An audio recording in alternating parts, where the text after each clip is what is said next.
Hello, and welcome to the Mild and Lazy Guys podcast. I'm one of your hosts, Matt. And I'm Andrew. And we are back. I know a lot of you thought we were dead, but here we are, rising like a phoenix out of the ashes. We have returned. We will give explanations on what we did on our long break here shortly. But before we start, can I ask you please, once again, to rate and review us on iTunes and Apple Podcasts. And now Spotify has added a feature for all you Spotify listeners that you can give us a follow there. So you can go to our show page, and there's a little follow button right there. You can give us a follow there so you can get updated when we release new episodes every 2 months. So yeah, do that for us. You can follow us on Instagram at Mild and Lazy, so you can see what's going on over there. But yeah, so I think that's it for the housekeeping stuff. So what have you been up to, man? Well, we had the baby. Yep. Baby's here. We got a baby. He's 1 month old today, and we finally decided we're going to keep him. Yeah. Today was the day to make the decision, and they give you a 30-day. Yep. Return policy's up after day, so we're going to keep him. Went with the name Owen. I like it. Yeah, I like it. Not a big fan of the middle name, Owen Lucas. Yeah, that was more Claire's call, so y'all write us in and tell us how terrible her decision was for that. No, I'm just kidding. It's a good name. You look at a sweet face, and you're not going to... Yeah, and I told her middle names really aren't that important. Like, I didn't know your middle name until like 6 months ago. No. I asked a few guys at work yesterday what their middle name was because I was curious. I've worked with those guys for like 8 years. Had no idea. So pretty sure my wife still doesn't know my middle name. It's not important. It's really not. But, see, I got my new route. I started that a couple weeks ago. So let me interrupt. So is this Saturday off thing going to be because of the new route? Is that going to be every Saturday? It's every other. It's weird. I have to build it's a 6-day, it's what they call a K route. So I do 6 days and then I do 5 days. So it's a rotating Saturday because it's considered like a smaller route, which is bullshit. I don't want to get into because it's frustrating, but they're not paying it adequately to what it's evaluated at. So that'll change. They'll get it right and I'll get paid correctly, but I'm not having to use my own car. I filled up one time since we've had our baby. And that was like the day after I left the hospital. So I haven't filled up in a month because I live so close. Another advantage is I deliver to our good friend, dear listener, Troy. Get that fucking kid away from me, Elliot. I get to go by his house almost every day. Super fan, Little League hating Troy Elliott. I mean, just hates kids, but he's a good guy. Actually went by there and saw him and Jenna, and they got to hold Owen for a little bit. Cool. So that was good. It's just a lot of people, a lot of houses, so it gets a lot of packages. But I get to use that vehicle. I just put on my earphones and get out as soon as I can, hit the streets and just cruise. So that's no problem. Other thing that I know we were talking about with postponed this, but I got COVID.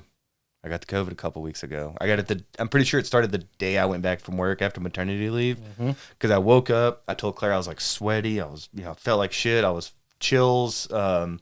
My legs were really tired, as if I just like spent all night working out, which if you know me, I would never do that. Yep. So I was like, my legs were tired. I went to put in my contact, and my contact got like stuck in my eye and stayed stuck in my eye the whole day. I had to put on contacts over it.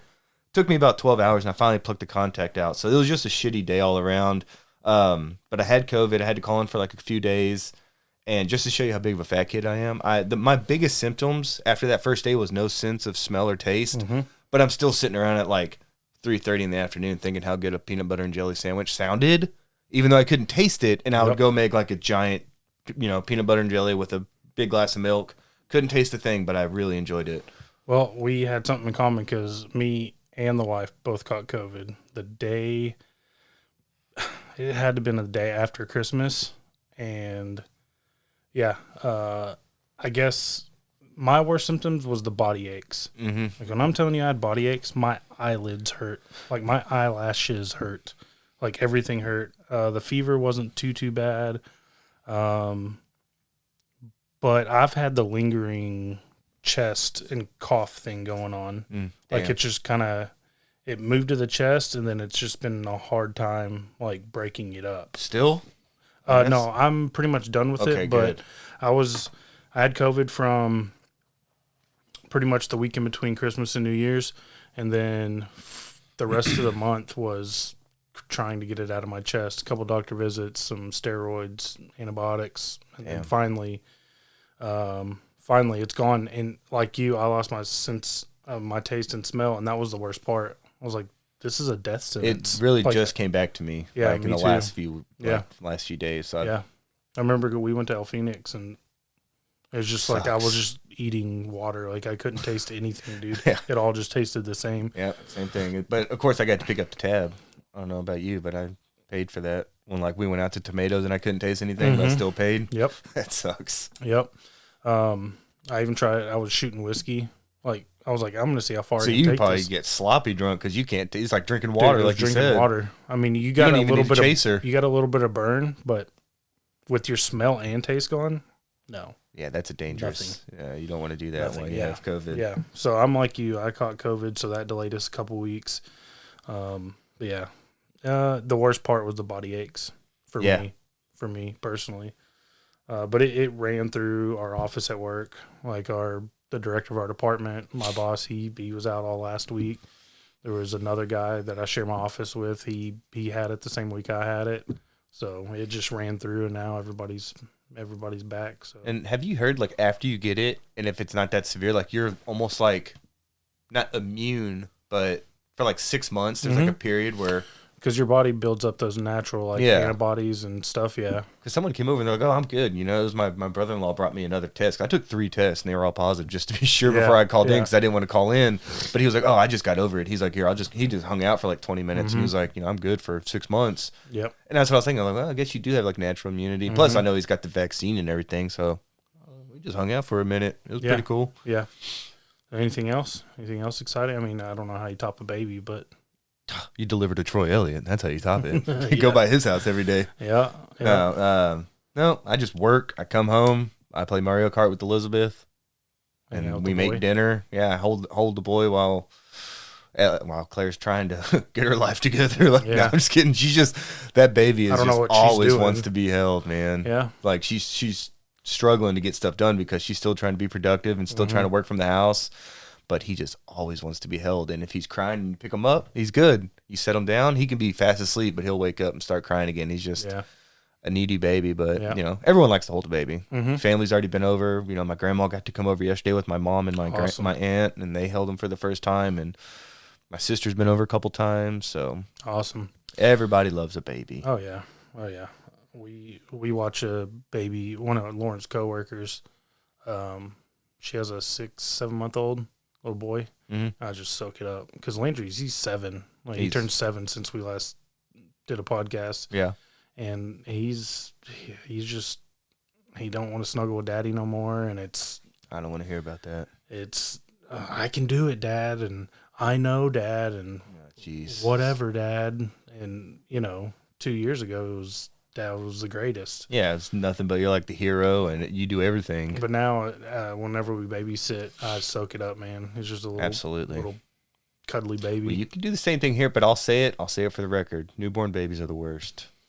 Because, first of all, they can't do shit. All they do is poop and cry, and they're so fragile.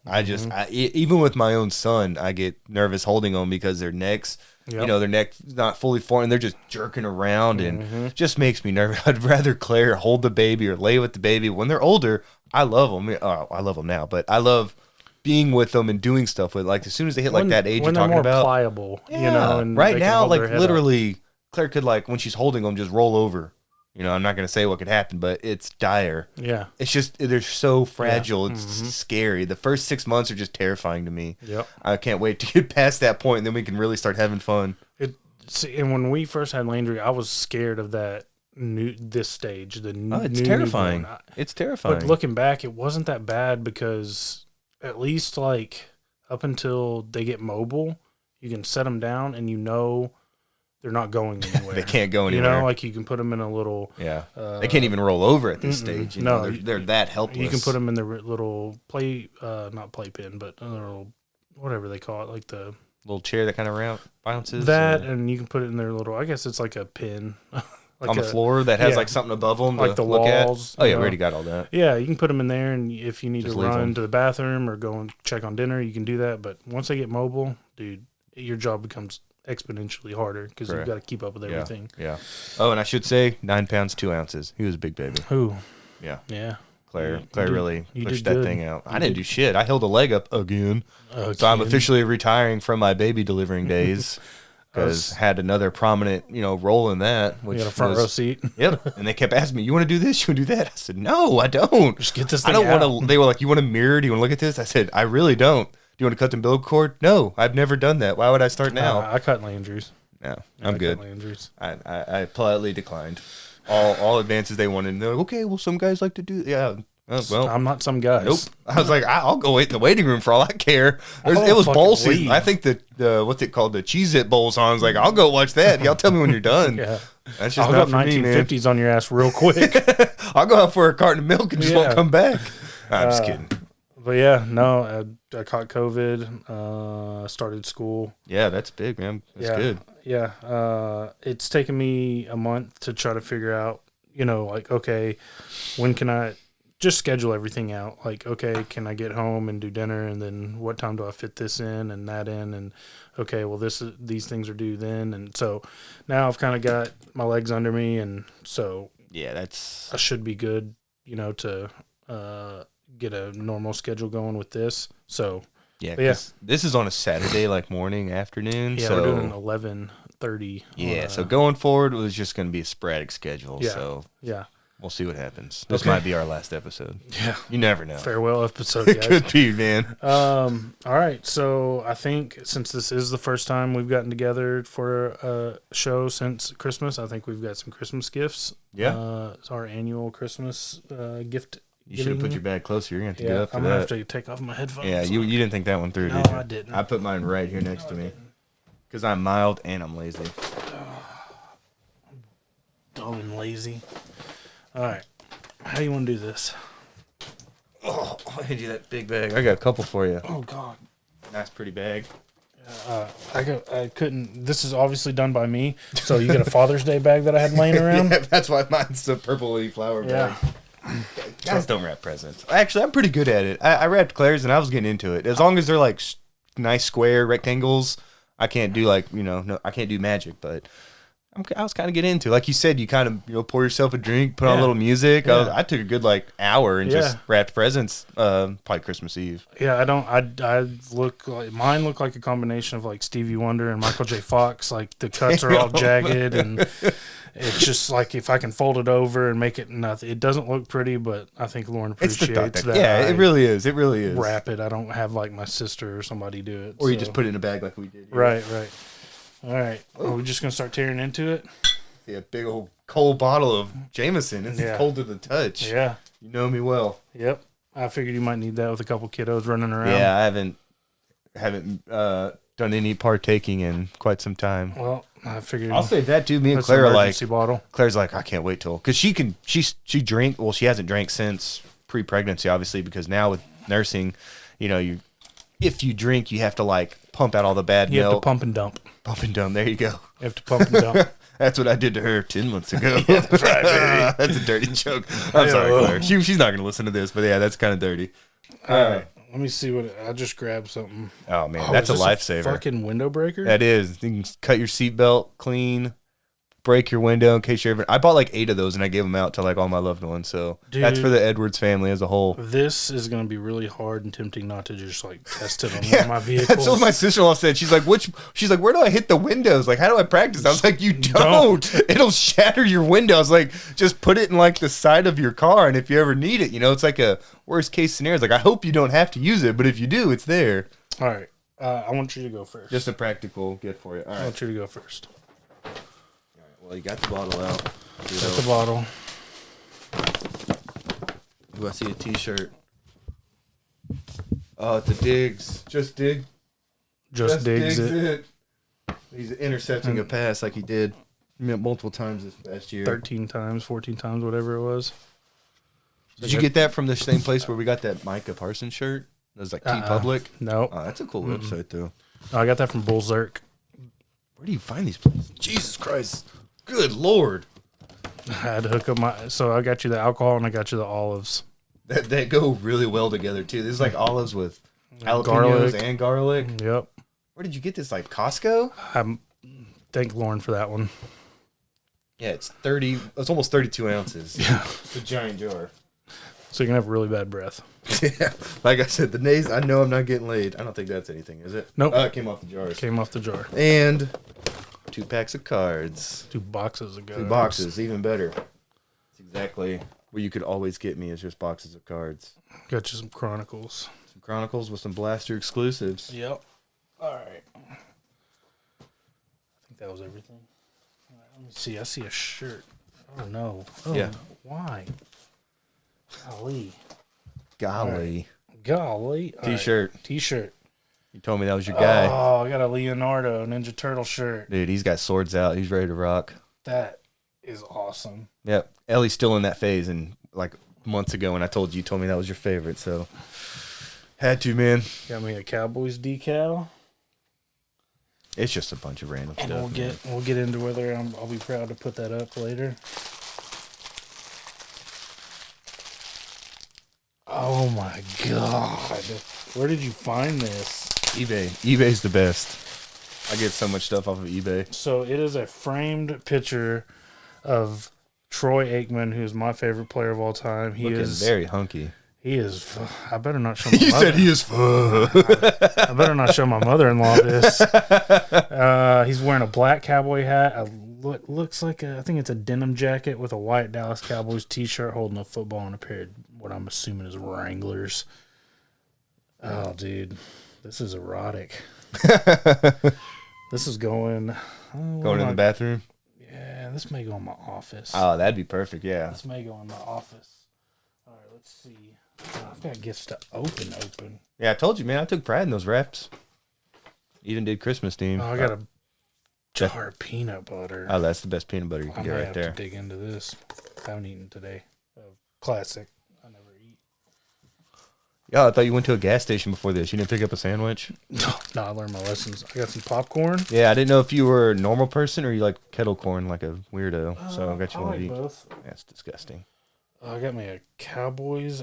Oh, this is sweet. Yeah. Green military appreciation beanie. Yeah, those are nice. Let me see if I can slap this bad boy on. There you go.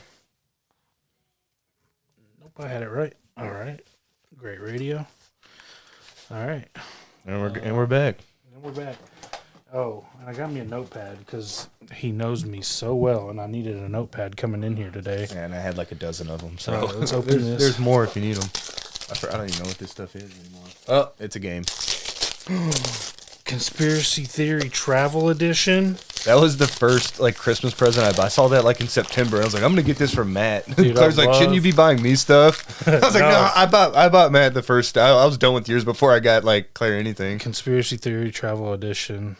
Oh my God, I'm gonna have so much fun with this. It's just easier to shop for your guy friends than your wives, because I just get stuff that I would like and give it to you. Oh, we're gonna play this one night. I'm gonna Sweet. come over. We're gonna break into that bottle of Jameson. Mm-hmm. That's exactly what we can do. We can just play conspiracy theories and look at Troy. Since you're off on Saturdays, I'll get a night where Lauren's off Saturday night. Uh-huh. I'll just come over. We're breaking that bottle of Jameson.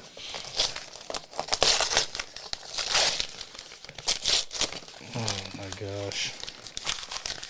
I will say, y'all, if y'all don't have a friend like Andrew, his gift giving skills. I got one of those cards too. He's the Bill Belichick of gift giving. I've got a Cowboys That's high praise. triplets card, so it's a triple auto. Troy Aikman, Emmitt Smith, Michael Irvin. A little auto card, and then because he knows that I've never seen any movie ever, he got me the Godfather 1 through 3 box kind of set, and then he got me Goodfellas. Yeah, you need to watch more good movies. Yeah, because I don't watch movies. And then let's see. That's what that now the popcorn makes sense. I guess that went out of popcorn order. makes sense. Yeah, And that's a sweet ass cigar box that my. Oh, look at that. That's for the family right you there. fucker. He got me an Olive Garden gift card, which he knows I hate. Yeah, that's more for the. That's for Landry. and Lauren. I'll tell Landry, hey, make Matt suffer on the card. Okay, so, and then I just got a box full That's of a bunch Fat of Boy. random stuff. I got cornbread, dude. mix. Yeah, we had an extra cornbread mix. I got some emergency. Let's see. I've got some off wipes. That'll come in handy here in about 8 weeks. That emergency will help, man. I'm dude, pretty sure that's what keeps me alive. Dude, I was chugging orange juice. I would mix my emergency in my orange juice. That's a good idea. I love orange juice. I was taking vitamin C, like pills, like vitamins. All right. Yeah, there's like this is a cool little gift. And I really regret I don't smoke anymore because I would totally keep my weed in here. Yeah, that's a great box. I got one for my brother-in-law. He just keeps his harmonicas in there. So I mean, you can... I got a Hot Wheels too. Fuck yeah. It's not a good one though. I ain't giving you my good ones. That's a Mustang. All right, cool. Once again, you win. Good job. I like buying stuff for people I like. So good job. Thank you, sir. I think my favorite was that Troy Aikman picture. When I saw that, it was so like erotic looking. I was like, I got to get that. This is like pure sex right here. I love it, dude. That was probably right after that second Super Bowl. Oh yeah, he's just when his dick just like doubled in laying size. Down, dude. I don't know. He looks kind of young. It may be. He still looks young, bro. He still looks like he's 40. What? So 40. So my mother-in-law, at her old job, she used to work at an endodontist group or a dentist, basically, and up in Dallas, like off of Preston. And it was like a big kind of like office building, and it was Troy Aikman's dermatologist was right down the hall from her office. So she said, like, one day she met him, like, in the elevator, and she's like, I couldn't speak. And, like, this is, like, one of her, like, all-time crushes. She's like, the first time in my life, I was speechless. It's like a real thing. You're speechless. Yeah, she just couldn't, like, speak. She was like, it was like I was 16 or something. He would have that effect on both of us if we saw him. Dude, I would be. Better change them underwears afterwards. Oh, yeah. Walking around real. We'll send a picture of that and be like, hey, some random guy got me this. Dude, I love it. Thank you. Well, Merry Christmas, man. Yeah. Coming close to Valentine's Day, so I got to get you something for that too. Yeah. When's our anniversary again? Sometime in August. Okay. It's like August 30th. Sounds about right. Okay. All right. So with that, let's get into the junk mail segment.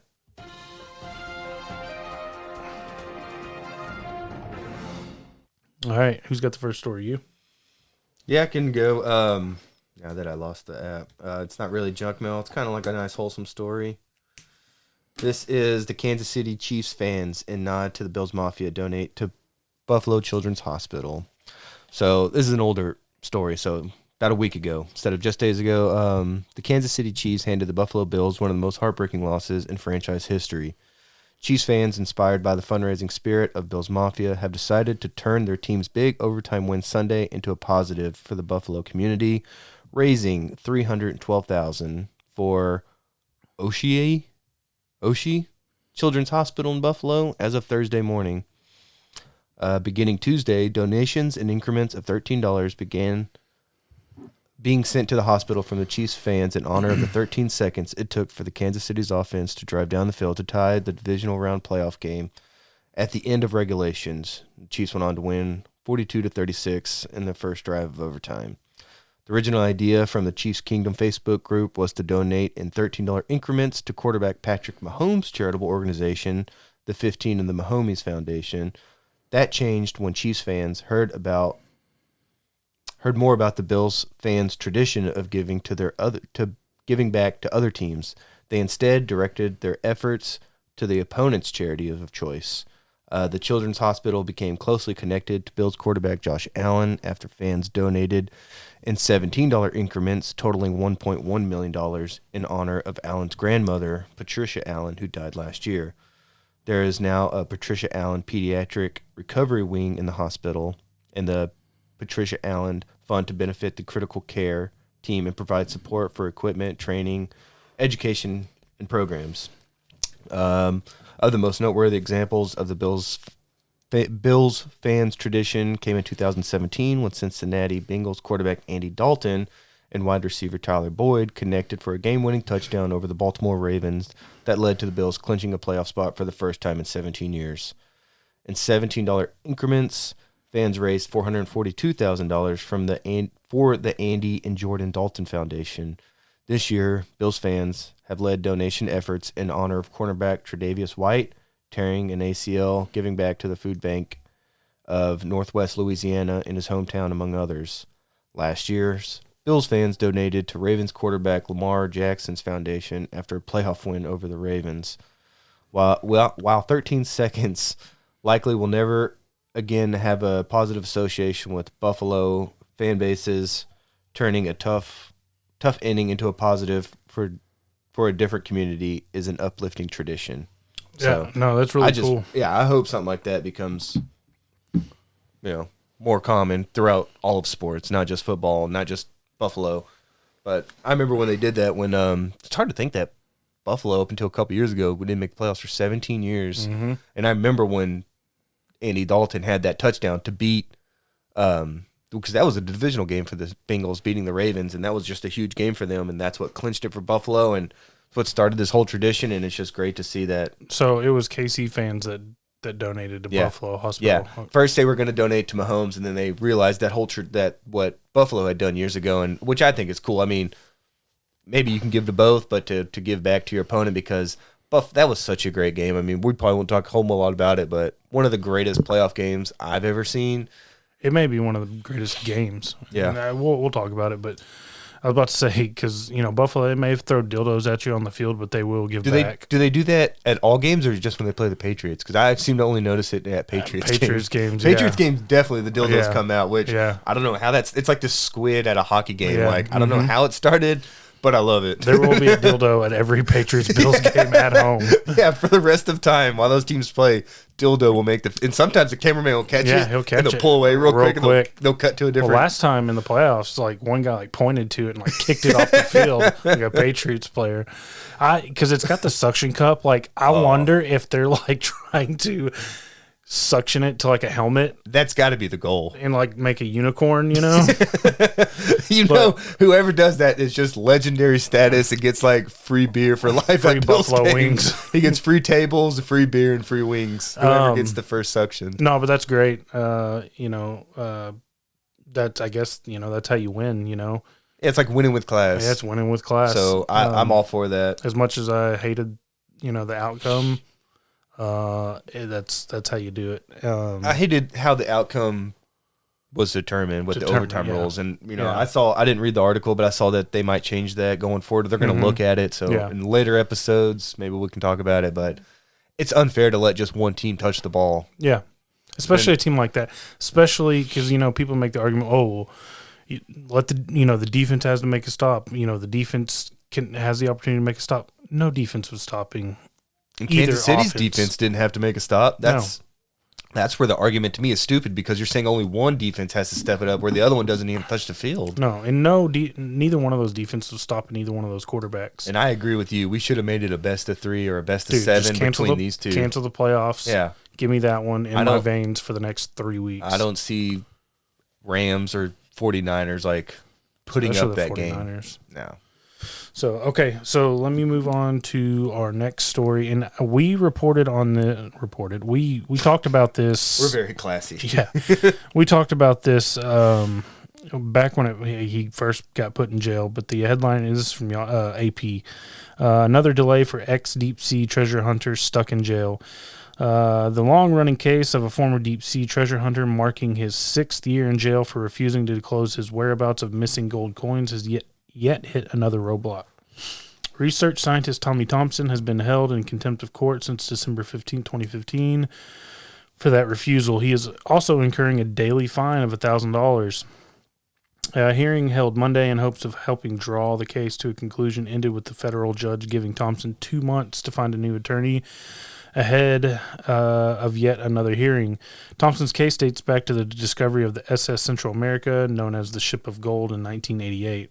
The Gold Rush-era ship sank in a hurricane off South Carolina in 1857 with thousands of pounds of gold aboard, including contributing to an economic panic. Despite an investor's lawsuit and a federal court order, Thompson, 69, still won't cooperate with the authorities trying to find the 500 coins minted from some of the gold. According to the federal court records, The judge found Thompson in contempt. Thompson had previously said, without providing details, that the coins, valued at about $2.5 million, were turned over to a trust in Belize. After Thompson failed to appear for a 2012 Ohio hearing to discuss the coins, the U.S. Marshals eventually tracked him to Florida, and in 2015 eventually arrested him.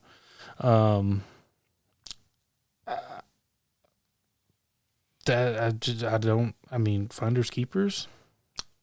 Isn't possession like 9/10 of the law? Like, yeah, both those things apply. I mean, what's the government? I mean, I know what the government's interest is, but leave the man alone. Y'all didn't fucking dive down and find this shit. I bet all the time and money he put in, he's really just probably going to come close to breaking even, because he probably had to get a ship. Yeah. He had to get a crew. You know, he had to put all the equipment on the crew, all the food. Did it say? I thought you might have already said it, but I didn't hear. Is he getting fined like every day? $1,000 a day. Yeah, and if it's worth 2.5, and he's been supposedly, there. I mean, that's $365,000 a year. After 3 years, that's over $1 million. Mm-hmm. He's been there. I mean, eventually, he's just gonna like. Well, by the math, he's already over the value of those coins. He's a stubborn man, but you know what? Good for you. Yeah. Hold your ground, bro. Yeah, plus he's a fucking legend in jail. Like, what are you in here for? He's like, oh, I'm a treasure hunter, and I won't tell him where my treasure is. Like, well, that's okay. The coolest guy here. Like, nobody fuck with this guy. This guy's fucking cool. He's made. Yeah, I don't really see anything else here to comment on. But, yeah, that's just kind of a continuation of that story. I mean, leave the man alone. He's 69. Fuck. Shit, man. Leave him alone. How cool is that, man? I wish when I'm 69, I'm fucking hunting treasure and being the coolest guy in jail. Right. So they need to make a movie about this guy. All right. Let me see. We got one more story, and this is going to kind of segue into our Mount Rushmore because we are fat kids here. Yep. It's a story about ice cream, which is always a good story to me, and Little Debbie. Little Debbie is making ice cream. It says, where's this from? It's a Southern thing, and this is by Mrs. Haley Lawrence, or Miss Haley Lawrence. Y'all, 2022 is an okay year after all. That's because Little Debbie has announced they're releasing more ice cream flavors out into the world. We were all really excited when Little Debbie announced last year that they were releasing the Christmas tree Christmas tree cake ice cream, which never found. It was always gone. Sold out or gone. Yep. But this may be even better. Just look at the flavors. They'll be releasing oatmeal cream pie, cosmic brownies, zebra cakes, honey buns, strawberry shortcake rolls, Swiss rolls, and nutty bars. Little Debbie paired with the Hudsonville Ice Cream Company to make the ice cream, which will be available starting February 1st at Walmart stores. According to a press release, they'll retail for $2.50, and the news gets even better. These 7 flavors will be available year-round. So, yeah, new ice cream flavors is always cool with me, which that takes us right into Mount Rushmore. And in case you're wondering, our Mount Rushmore this week is our Mount Rushmore of Little Debbie cakes. Like how we're gone for nearly 2 months and we come back with Little Debbie's. Dude, I eat Little Debbie's on a daily. So, and I have for the last 30 years. Yeah. So, Debbie. And I'm fine with it. I just think that's funny. That's like our choice. You think we'd come back with like our heavy hitter. No. And it's Little Debbie's. We'll just ease into it. All right. You want to go first? Yeah, I'll go number one. I think this might actually be my number one. So these might actually be in order. And that's a Nutty Buddy, which is what is a better name for friends with benefits? Nutty Buddy. Nutty Buddy. And I mean, it's just like wafers with chocolate and peanut butter.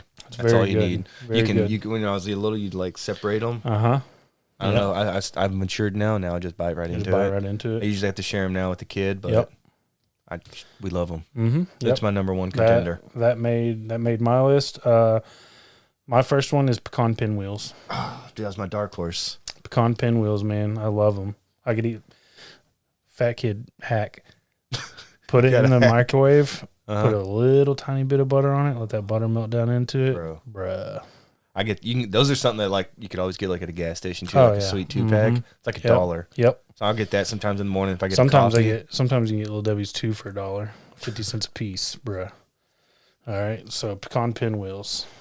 All right, another real contender for me right here. It takes me back to childhood. Oatmeal cream pies. Okay, that's on mine. Yep, I think we're gonna have a lot in common here. Yep, oatmeal cream pie, man. That's going to be a really good ice cream. that when it comes out. I wonder, definitely trying that one. Did it say, like, is it going to be like crunchy? So is the Nutty Buddy going to have like a little wafer and chocolate in there? I would imagine. A little crunch? A little crunch. Dude, that's going to be so good. All right, yeah, oatmeal cream pie is on mine. So I guess it would be, because that was my second on my list. So this comes down to if we're 4 for 4. And I've got, I don't think it will be, strawberry shortcake bars or the rolls. Nope. That's where we those differ. are so good. I don't even know if I've had that. They're good, dude. Really good. But I've got some honorable mentions, and I'll probably pick up your last one there. My last one was the glazed donut sticks.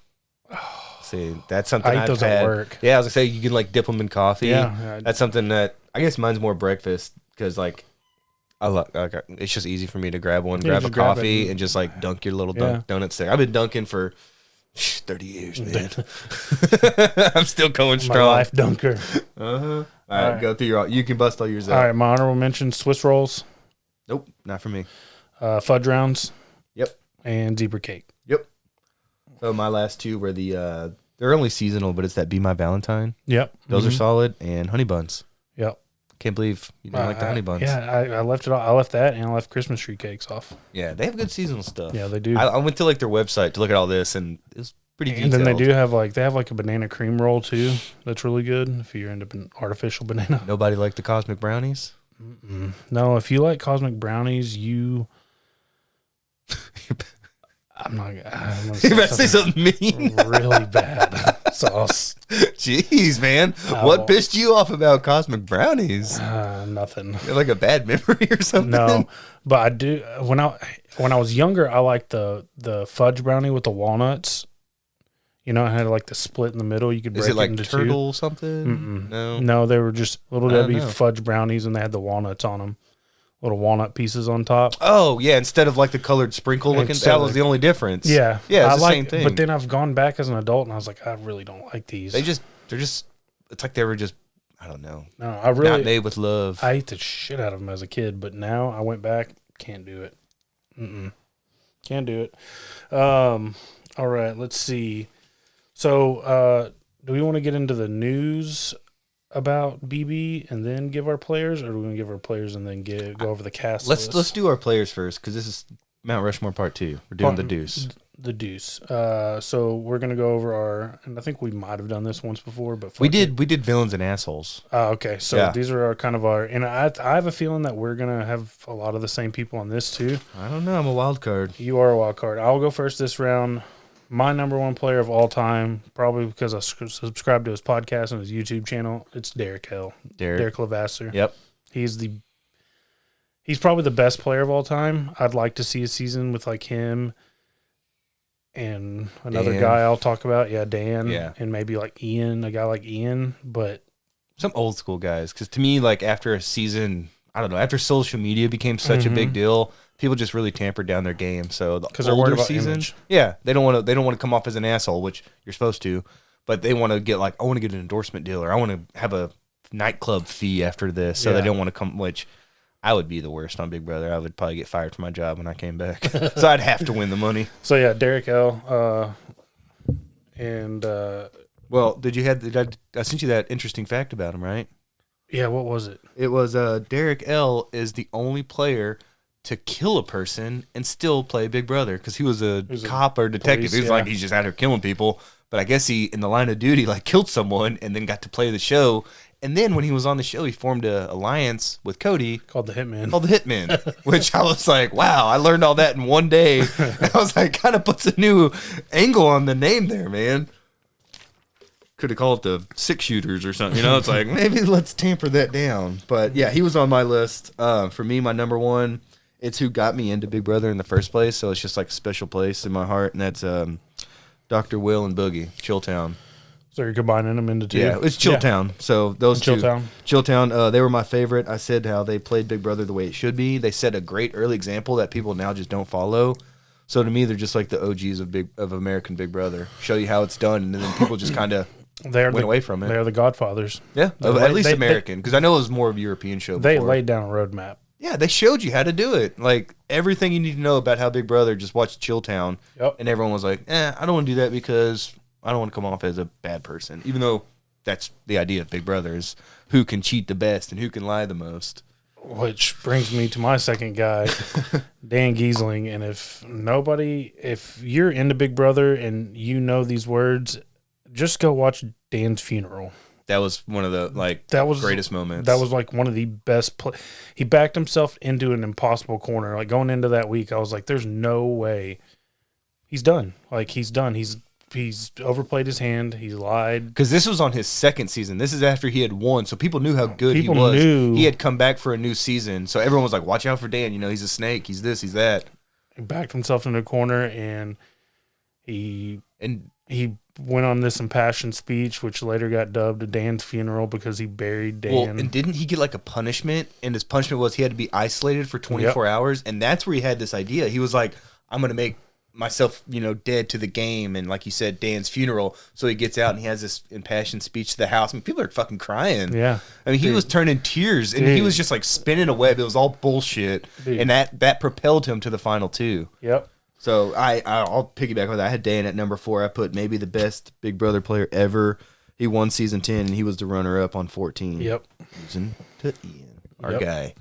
All right, so that was my second one. So I had Dan and Derek as well. So technically my last one is Janelle, another old player. Very good player. I don't know her name. Her new name is very Italian. It's like Pierazzina. Mm-hmm. She was on 4 total seasons.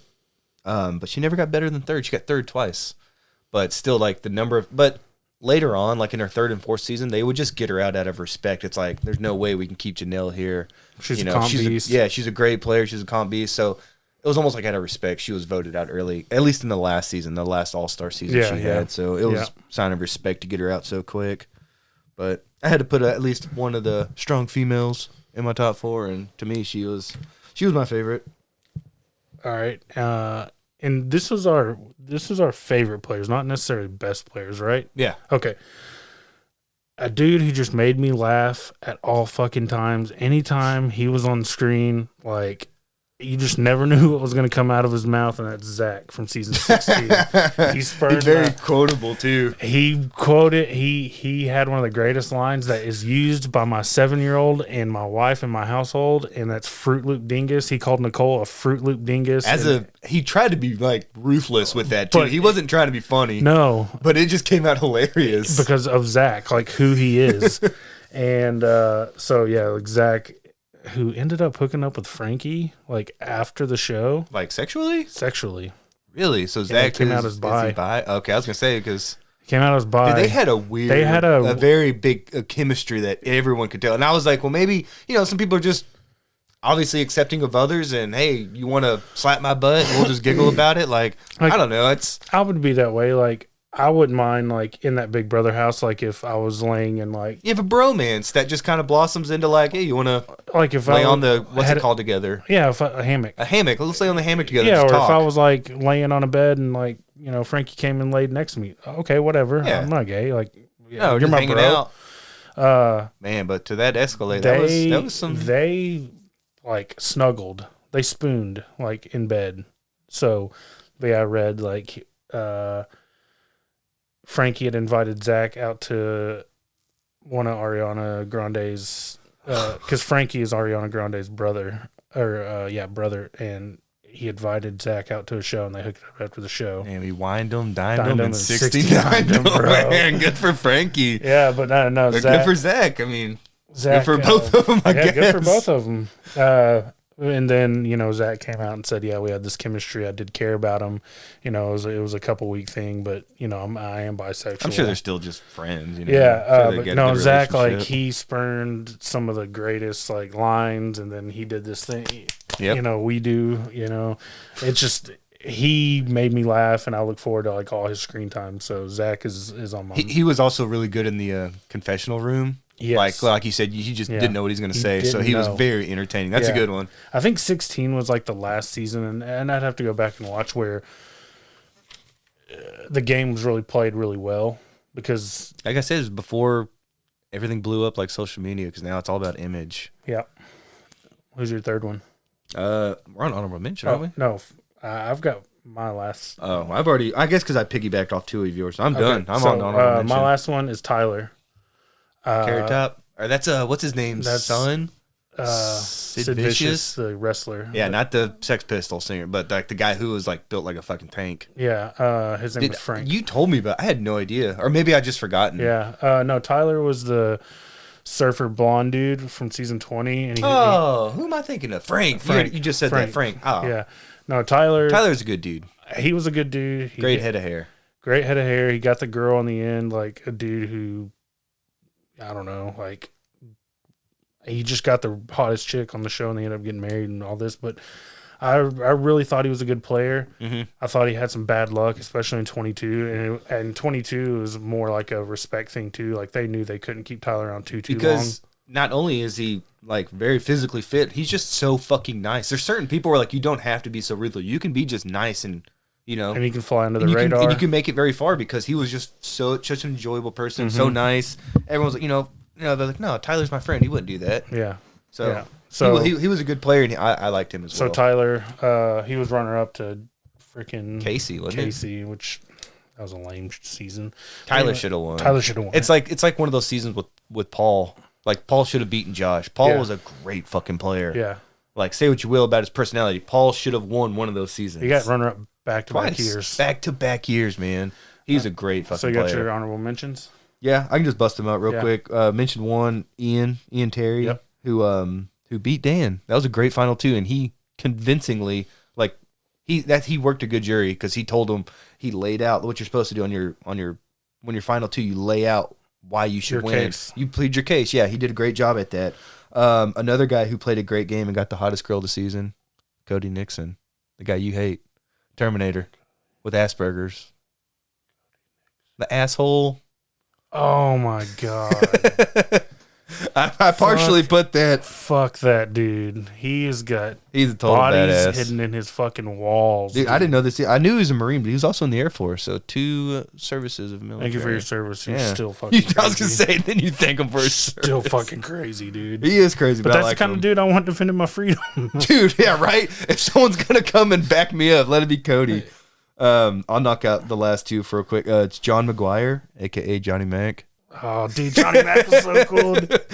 He was on there with Vanessa. Golly. Okay, Vanessa Russo was my last one. Ugh. But with Johnny Mac, I just want to put he got 4th place. He was dude, such a good laugh, dude. Got 4th place. He was a good player, but I put a better character, like a better person. Just like Zach. Yeah, exactly. A better character than I. And his nickname, because he was a dentist, his nickname's the Rockstar Dentist. I just love Johnny Mac, dude. And like I said, Vanessa was more about gameplay. She was a really good player. Not so much personality, but she was a poker player. Mm-hmm. So she played it as like a poker game, like which never show your hand. That's a good way to play it. I mean, I never thought about it like that. Just like Derek, going into it as a detective. Yeah, you're right. I never thought about using your profession to play a game. He knew when to poke people, when to step back, when to listen, when to talk. And he just moved people around. Like he used everybody as pawns. Yeah, that's why you hear the term playing chess. Not checkers. Yeah. I'd play neither, so I had to think about it. This reminded me one day we should do like a bracket, like a 32 person bracket to determine like the best Big Brother player. Because I think one of these people we mentioned would win between Derek, Dan, something like that. Thinking out loud, I think we should do a Mount Rushmore of TV, either sitcom or it doesn't have to be a sitcom, but TV couples, like best TV couples. Like fictional or nonfiction? From TV. That's what I'm saying, like Ross and like Chandler Ross and Rachel. Or Homer and Marge. Okay. Like we should do like a Mount Rushmore. We should do more in TV because I wanted to do like TV shows from our childhood because, I don't know. I don't want to give a spoiler of what I've been watching, but I've been watching something from like the 90s that we grew up with. So, yeah, we should get more into TV. I'm done with that. We could do that. Let me give you my honorable mention real quick and we'll move on. Cody Calafuri, the other half of Derek. Way cooler than his brother. Way cooler. Way less racist than his brother. From 16 and 22, he won on 22. He's runner-up to Derek in 16. Derek X from this last season. He's one of my favorite players. I was thinking Derek F for a minute. I said, get the fuck out of here, dude. Derek Frazier sucks. We're not doing villains. Or just be like lazy losers. And then Paul Abraham did make... you got to respect it. Dude, he played a great fucking game. He played a great game. Yeah.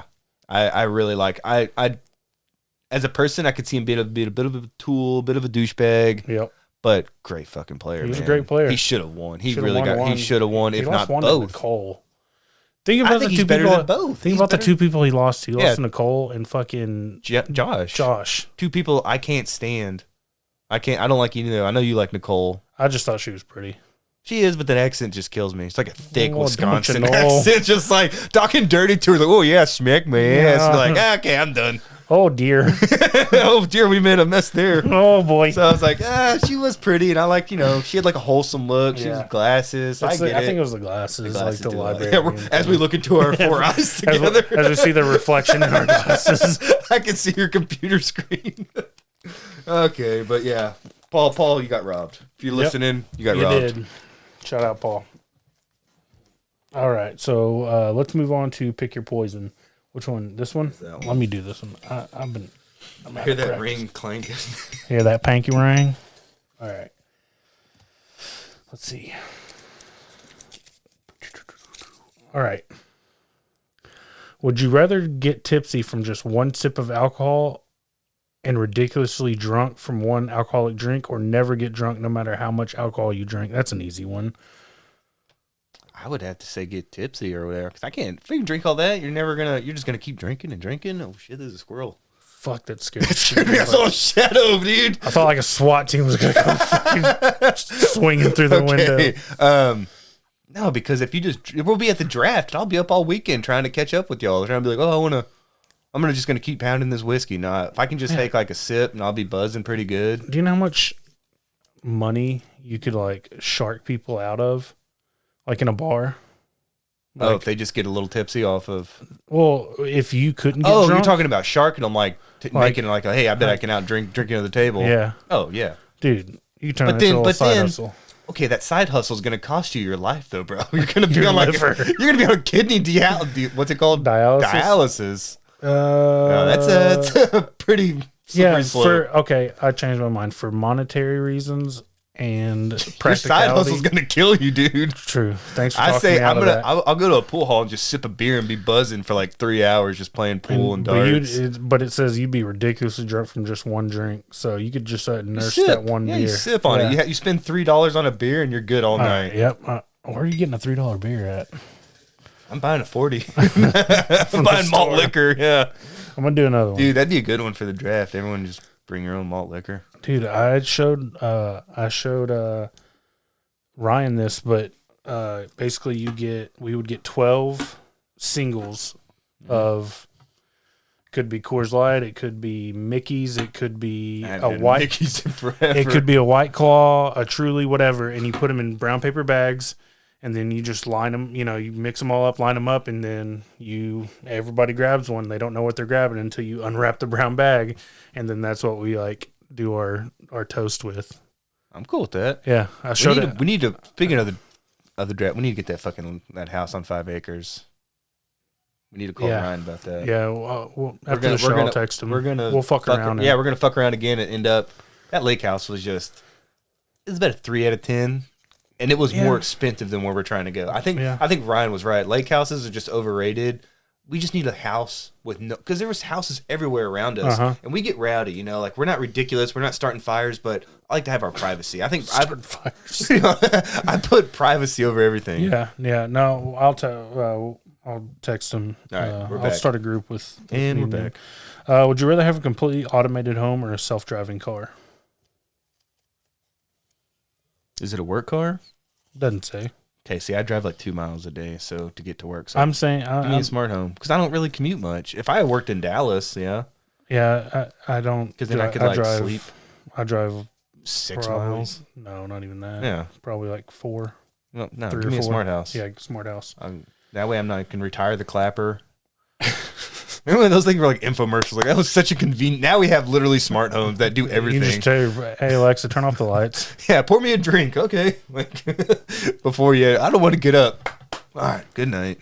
And that was like cutting edge tech. Yeah, that was peak. That was pinnacle technology at one point. Oh, we didn't get into Celebrity Big Brother, so let's circle back. Let's get into going back to Big Brother.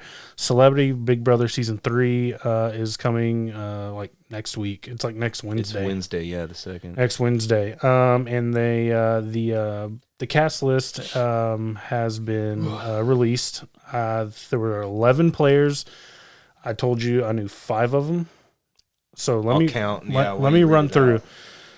Former NBA star Lamar Odom. Yes. I want to circle back to that. Olympian ice skater Mirai Nagasu. Nope. Former Miss USA Shanna Moakler. Nope. Designer and RuPaul Drag Race judge Carson Kressley. Yeah, he was from the original Queer Eye for the Straight Guy. He was the fashion guy. Nope, don't know him. Okay. I had a book. So. TV personality and daughter of singer John Mellencamp, Teddy Mellencamp. Okay, I know John. I know John. I know the Cougar. John Cougar. I know the Cougar, but Real Housewives. I know the Cougar. Real Housewives of Atlanta's Cynthia Bailey. Don't know her. I don't know any of those. I'm glad you don't either. Singer and choreographer Todrick Hall. Nope. NSYNC's Chris Kirkpatrick. Yeah. Side note, that's Claire's favorite NSYNC member over JT and all them. That was her crush. And if you look at a picture from the 90s, he had like the braces on and like the colorful braids coming out like really? That's an interesting choice from her. That's how she ended up with me. She was like, she liked all the ugly weird guys, and I just stepped right in. Hey. I filled those shoes. So I know him, so that's 2 for me. I'm up to 3. Different Strokes actor Todd Bridges, I know him. This is one I'm interested in. Saturday Night Live's Chris Kattan. Dude, I love Chris Kattan. He was always one of my favorites on the show, and he was Night at the Roxbury's, and he's been in a bunch of movies. Classic. And UFC fighter Misha Tate. I know her. See, I know Misha Tate. See, I know the guy from Queer Eye, and you know the person from UFC. Yeah. That's where we differ. When I first saw this, I really thought, this is my prediction, final 2, Chris's. They're going to do a Chris Alliance. Chris Kirkpatrick, Chris Kattan. Mm-hmm. They got a lot in common with those names. Well, both Chris, both start with a K. Okay. Last name starts with a K. Okay. Both peaked in the 90s. Yeah. So here's what I'm really hoping for. I'm joking. I know where this is Please going. give me Lamar Odom off meds just for a wild card in the house. Just the weekend in Vegas where we nearly died. That's a joke. I'm glad he's in recovery. I'm glad his mental health is better. I don't see why your next big move, Celebrity Big Brother, like that's kind of like what a else weird do you choice have? for him. You know how much fucking money he probably made? How about you go live on a beach? Do you know how much money he has left? I can look. I bet it's $50 million. How much he made? How much does he have left? Oh, that's true. He seems like the kind of guy that didn't invest it or kind of burned through. Yeah. So what was interesting is I was on Reddit. I was on the BB Reddit, and they showed a house tour.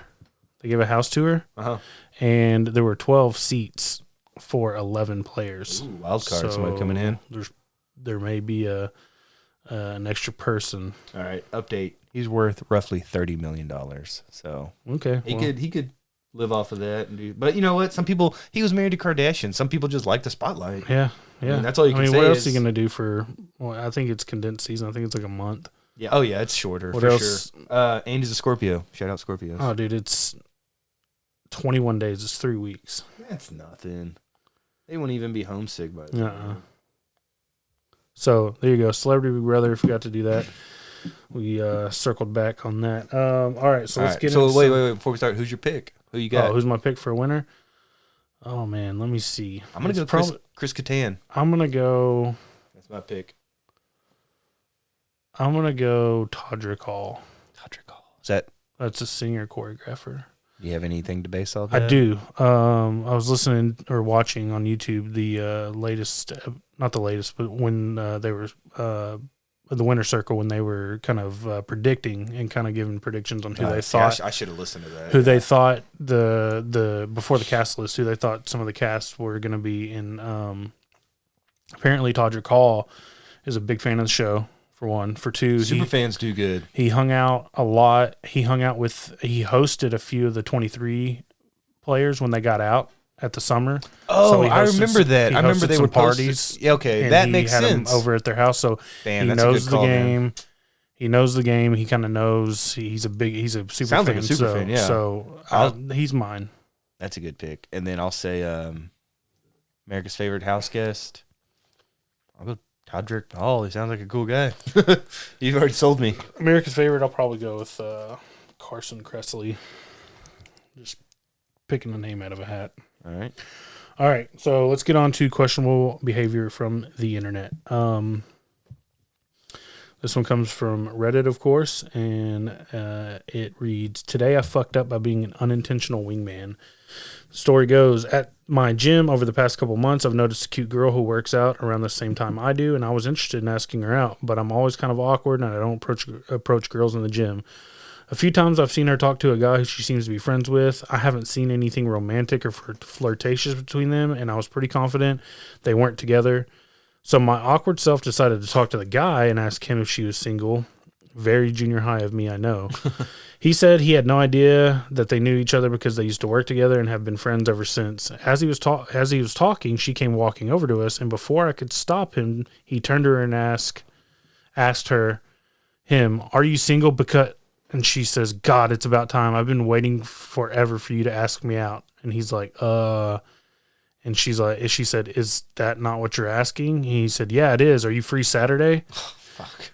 Her absolutely texted me, "I have to get going soon." Throughout this, I was just standing there like a third wheel watching like a doofus. After she left, he turned to me with an apologetic look on his face and said he'd always had a crush on her, but he never acted because he didn't want to hurt their friendship if she didn't feel the same way. I told him I completely understood and was happy for both of them. All in all, -1 for me and +2 for them equals net gain for love. That's a positive way to look at it. That's a positive way. I mean, honestly, it was just like his lack of nut to, you know, because if he would have asked that question, but then again, sounds like she already had eyes for him, so maybe it just saved him the rejection. Maybe you just dodged a bullet, bro. And he can be like, "Hey, maybe I'll be at y'all's wedding, and maybe I'll meet a bridesmaid." The first comment says, "And now you're invited to their wedding." Exactly. Where there will be bridesmaids and other lovely ladies. So I hope you find love, random Reddit user. Yep. So sorry, bro. Next time, moral of the story, next time, do your own dirty work. Exactly, because that's all it took was him asking. And I say this because I'm a married man, but like, yeah, if I had to talk to girls, I'd be terrified. What's the big deal? It's like sales. What are the worst thing to tell you? No. You. Oh, that would hurt. That's good. Okay, Yeah. I didn't think about that. Yeah, it could be total rejection. You just kind of, okay, I'm just gonna go cry into a taco salad. Been there, done that, man. I'm gonna go cry. That's very specific. I'm gonna cry into some meatloaf. All right. So the next one is, am I the asshole for having my fiance sanitize the bathroom sink after he dropped a roll of TP in the toilet and moved it to the sink? So pretty much the title, my fiance, 33 male, and I, 30 female, are in a house with one bathroom. Tonight, he accidentally dropped an entire roll of TP into the toilet bowl as he was wiping after a poop. He stands to wipe, if that helps. Okay, that's first. Why are you standing to wipe? I stand. You stand? I think we went over this. Yeah, it's more of like a hunch. Yeah, because but if you don't stand under, your knuckles are gonna drag your shit. And poop. No, you go from the back, bro. Yeah, well, I got high waters. Okay, I got big nuts hanging down. I don't know. I've just always kind of stood and arched my back a little bit. Yeah, but it sounds like he like stands up. Oh no, you just kind of like lift a little bit. I mean, okay, I get it like that. Okay, I kind of just fine. A lean forward. Yeah, it's more of like a lean. I don't leverage. Stand up, straighten out my back, and then drop down. Well, I read it. The way I read it, very the robotic. Dude stands up. Probably closes his car door with his hip. He does. I love that joke. Once he dropped it, he immediately fished it out of the toilet and put it in our bathroom sink while telling me this happened. Oh, so the turd still oh, gross. I was shocked that he would put something that had been in a toilet bowl into our sink and think that it was okay. He is one to think that wiping something with a paper towel equates to cleaning it. I said he needed to sanitize the bathroom, especially the sink, and that doing this was just ridiculous. Like, why not put it in the bathroom trash instead of spreading his poop water teepee into the sink? Yeah, you're not going to salvage that tulip. It's gone. It's a loss. His reasoning is that he didn't. His reasoning is that he doesn't drink or eat out of the bathroom sink, which is also ridiculous because he absolutely does drink out of the bathroom faucet to take his meds and to brush his teeth. Is this really as outrageous as he claims? Are bathroom sinks in quote unquote regular households used for such purposes? Bruh. Yeah, if you dropped it in poop water, it's gone. That's one, that's a completely different. If you like knock it off the shelf and it goes into like clean water, yeah, and you like don't want to drip it across the whole bathroom, throw it in the sink or throw it in the trash, yeah, you may put it in the sink until you can get get to the trash. But if it's poop water, gone. Dude, you got to bleach that thing, and while you're in there, bleach everything else. Bleach the toilet, bleach the bathtub. Does he know how bacteria works? Like he just put poop in the sink. He really doesn't. It sounds like it. So everyone agrees, like she's not the asshole. No, everyone in the comments that's is like, disgusting. it's poop. That's grounds for leaving. Like, give him the ring back. Yeah, that's grounds for leaving. I mean, and he was he 33? Is he the older one? He's the older one. He's a grown man. He doesn't know how to deal with poop. Well, don't have kids. Yeah, he's probably gonna just leave. Like, he's probably gonna change the dirty diapers on the oven and then go cook some macaroni and cheese. Yeah, then he's gonna make some stew and chop up all those carrots and onions. Gross. That guy's gross. That guy is gross. Okay, all right. So that was questionable behavior from the internet. All right. So what do we got next? We usually go to a movie review. We had 2 months to watch a movie. And we didn't have time. We didn't have time. So we are going to pick a movie. Nope. Well, 2 movies. Oh yeah, get that clank. Get that clank, Daddy. That's a good shirt. Get that clank, Daddy. Get that clank, That Daddy. should be the new shirt we got coming out. All right. Put some different ones in here, too. Street Fighter. I think that's a Van Damme movie. That is a Van Damme movie. I saw that in the theaters. No shit. Yeah. That's awesome. Oh, Dirty Work with R.I.P. Norm Macdonald. Norm Macdonald. Rest in peace, bro. I can get down on those two. Okay, I'll put those up. Either Van Damme or Norm Macdonald. I'll put those up on Instagram. We'll see if we can't get a. We'll see if we can't get a vote or two. A vote or two. Yeah, that'd be nice. So, let's see. Let's move on to some sports, and we've got a smorgasbord. We've got a charcuterie board of sports today. A smattering of sports. Let's save the Cowboys for last because that could go a little while. Yeah. Might have to take a break halfway through. Yeah. Okay. So the NBA All-Star Game, the starters were announced. In the East, you've got Kevin Durant, Giannis, DeMar DeRozan, Joel Embiid, and Trae Young. And in the West, you've got LaCry, you've got Steph Curry, Jokic. Good. John Morant and Andrew Wiggins, he's kind of having a resurgence, isn't he? He's having an okay. He's not having an all-star year. I mean, there was one name notably absent for us TFW fans. Yeah, no Luka. He's only averaging like 25.99 though, and his team's, in the playoff hunt. They've won 13 to 15. KP is finally doing what we thought he could and would. So yeah, his numbers are slightly down, but the team's doing better. They're playing good defense. Yeah, they're like the top defensive team in the league. Yeah, and apparently that's not good enough to get you over Andrew Wiggins, who's arguably the third, if not fourth, best player on that Warriors team. Now that Klay Thompson's back, and when I really like Draymond Green. I think he's a borderline Hall of Fame player with the team success he's had, and the fact that he's like the team leader and the leader of the defense. I think he's a borderline Hall of Famer. So yeah, Andrew Wiggins is probably the fourth best player on his team, and yet he's an all-star starter. That's fucking stupid to me. Yep. But I really don't have many other arguments.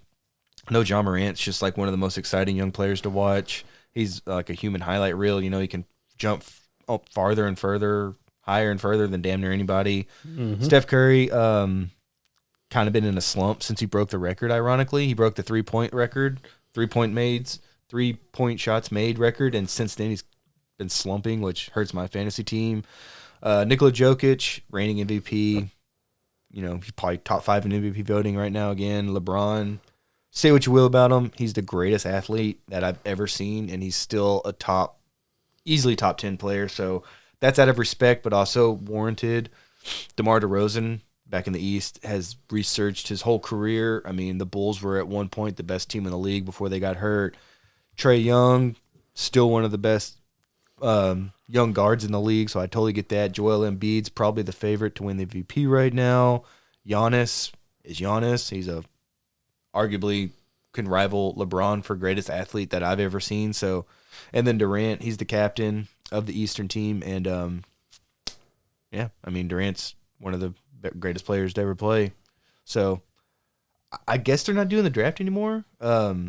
They used to pick captains, so the captains are KD and LeBron for the East and the West, and they used to draft their teams, but I guess they're not doing that anymore, which I like that. And reserves get announced soon, too, so by next week we should know. Yep. Luka's going to make it out of reserve. That's just fucking stupid if he doesn't make an all-star team with those numbers he's putting up and the team success, but we'll we'll figure out who else makes it. I know, like Rudy Gobert was snubbed. A lot of people, they said he received there's 94 media votes, and he got 68 of them. And they said Andrew Wiggins got 4 out of 94, but he's a starter, and Gobert got 2/3 of those votes and wasn't even a starter. So it's just, I don't know how they determine it. I know it's fan voting, it's media voting, and maybe it's coaches and other players that vote. It's like a system. So these three, they all are averaged together to determine. And yeah, I guess they didn't think Luka was good enough this year, which they're wrong about. Nope, totally. But back to NBA, I like the All-Star Weekend. It's my favorite of the All-Star weekends. Yeah, I like the celebrity game. I like the 3-point. Yeah, dunk contest, and say what you will, the dunk contest and 3-point are still exciting, and the celebrity game is really fun. Yeah, I agree. It's in a couple weeks, because I know it's right around Claire. We were on our honeymoon when it was, because I was watching NBA All-Star Weekend on my honeymoon. So nice. I always remember it's around that time. All right, so we have the baseball MLB announced their Hall of Fame inductees. Just one. Oh, inductee, true. Only one made it. Only one, and that was Big Papi. Yep, David Ortiz on his first year on the ballot, so he's a first ballot Hall of Famer. Got his numbers pulled up. Let's see, 541 home runs. 1,768 RBIs. Doesn't show his average, does it? Oh, 286. Respectable. But he was very clutch, too. If you remember those playoff runs, he just captivated the city and at times put him on his back. But if you're big into the WAR statistic, which I know a lot of people are, basically they're proving that cheaters don't get in, because this was the last, so they get 10 years on the ballot, and if you have to cross the 75% threshold of votes, and if you don't get it after 10 years, you're taken off the ballot. And I think you can come back as a voted in by I don't know, legendary, what's it called? But anyways, Barry Bonds, Roger Clemens, and Curt Schilling, and Sammy Sosa was their 10th and final year. And neither of them got over 66%. So they didn't cross the threshold. So they will be off the ballot going forward. Scott Rowland. This is our fucking city. Oh, hey, I was wondering what you were doing. Yeah, that was after the Boston Marathon. Yeah, I was trying to cue this up. It was one of the best, he delivered one of the fucking best lines ever. This was after the Boston Marathon bombing, and this is what David Ortiz, hopefully this works, if I can get this to play. This is what David Ortiz had to say. This is our fucking city. Maybe not. We're trying to get the whole. This is our fucking city. Oh my God! And nobody gonna dictate our freedom. Stay strong. Oh well, he basically said this is our fucking city. On the PA announcement, to the whole. Oh, at a game, that wasn't supposed to happen, or he wasn't supposed to say that. No, he definitely wasn't supposed to say it, but remember a few years ago when he nearly died? Yeah, wasn't he fucking some drug lord's girlfriend? And he found out, and he did a drive-by shooting, and I mean, Big Papi almost died. Was he from Venezuela or some Central American? He's Central American, so he was back in his home country when all this happened. Because he's a fucking legend there. Not only it's the 5th time you played it, dude. Why isn't it working? I can hear it. It's not getting picked. Oh, I can. I keep hearing you play it. City. There's an X right here. What's this? It's for a memory card. Anyway, yeah. So David Ortiz, he got in. Roger Clemens got snubbed. Barry Bonds, Curt Schilling, and Sammy Sosa. And if you look at their WAR, it's ridiculous. So Barry Bonds' WAR was almost 163. David Ortiz was 55.3, just for reference. Because without any allegations of cheating, and I know Barry Bonds never tested positive for steroids, but it just shows you how everyone fucking thinks he tested positive for steroids. Because the guy hit, where is he? So what's crazy is before any steroid allegations, he hit 498 home runs and had 1,400, almost 1,500 RBI before 1999. Oh yeah, he was already on pace to be a Hall of Famer. He already had almost as many home runs as David Ortiz. Yep. So. Yeah, Barry Bonds just got older and bigger is what people were like, that's kind of weird. The fact that it was prime steroid age I just think you can't tell the story of baseball. I think steroids should be in the Hall of Fame because you can't It tell. saved baseball, dude. You cannot tell the story of baseball without steroids, without Barry Bonds, without Mark McGwire, without Sammy Sosa. That summer of '98, wasn't it? Dude, that captivated the entire nation. That's what brought baseball and back. look at baseball now. First of all, Brady, please, when you hear this, please. Brady, just turn it down for a minute. No. Just tell me if I'm wrong or you agree or if I'm way off base because I've been out of touch with baseball for a while. But to me, the biggest detriment to baseball right now is Rob Manfred, which is the commissioner. Sucks. Yeah, he's But to spineless. me, you cannot tell the story of baseball without steroids. No, they said they should just have like their own wing, like with asterisks on their name. Say what That's you want. ridiculous. Well, I mean, it's not ridiculous. They took performance enhancing drugs, so they did cheat. But even before they cheated, Roger Clemens was a Hall of Fame talent. Barry Bonds, Hall of Fame talent. Alex Rodriguez, Hall of Fame talent. They would have made it regardless. They just wanted to put them over the edge. Nobody was caring when the ratings were skyrocketing and the money was rolling in. I know, but you got you still have baseball purists that say, Mickey Mantle never did this, or Joe DiMaggio never did that. True, but Joe DiMaggio was also fucking several women and cheating on his wife and a complete drunk.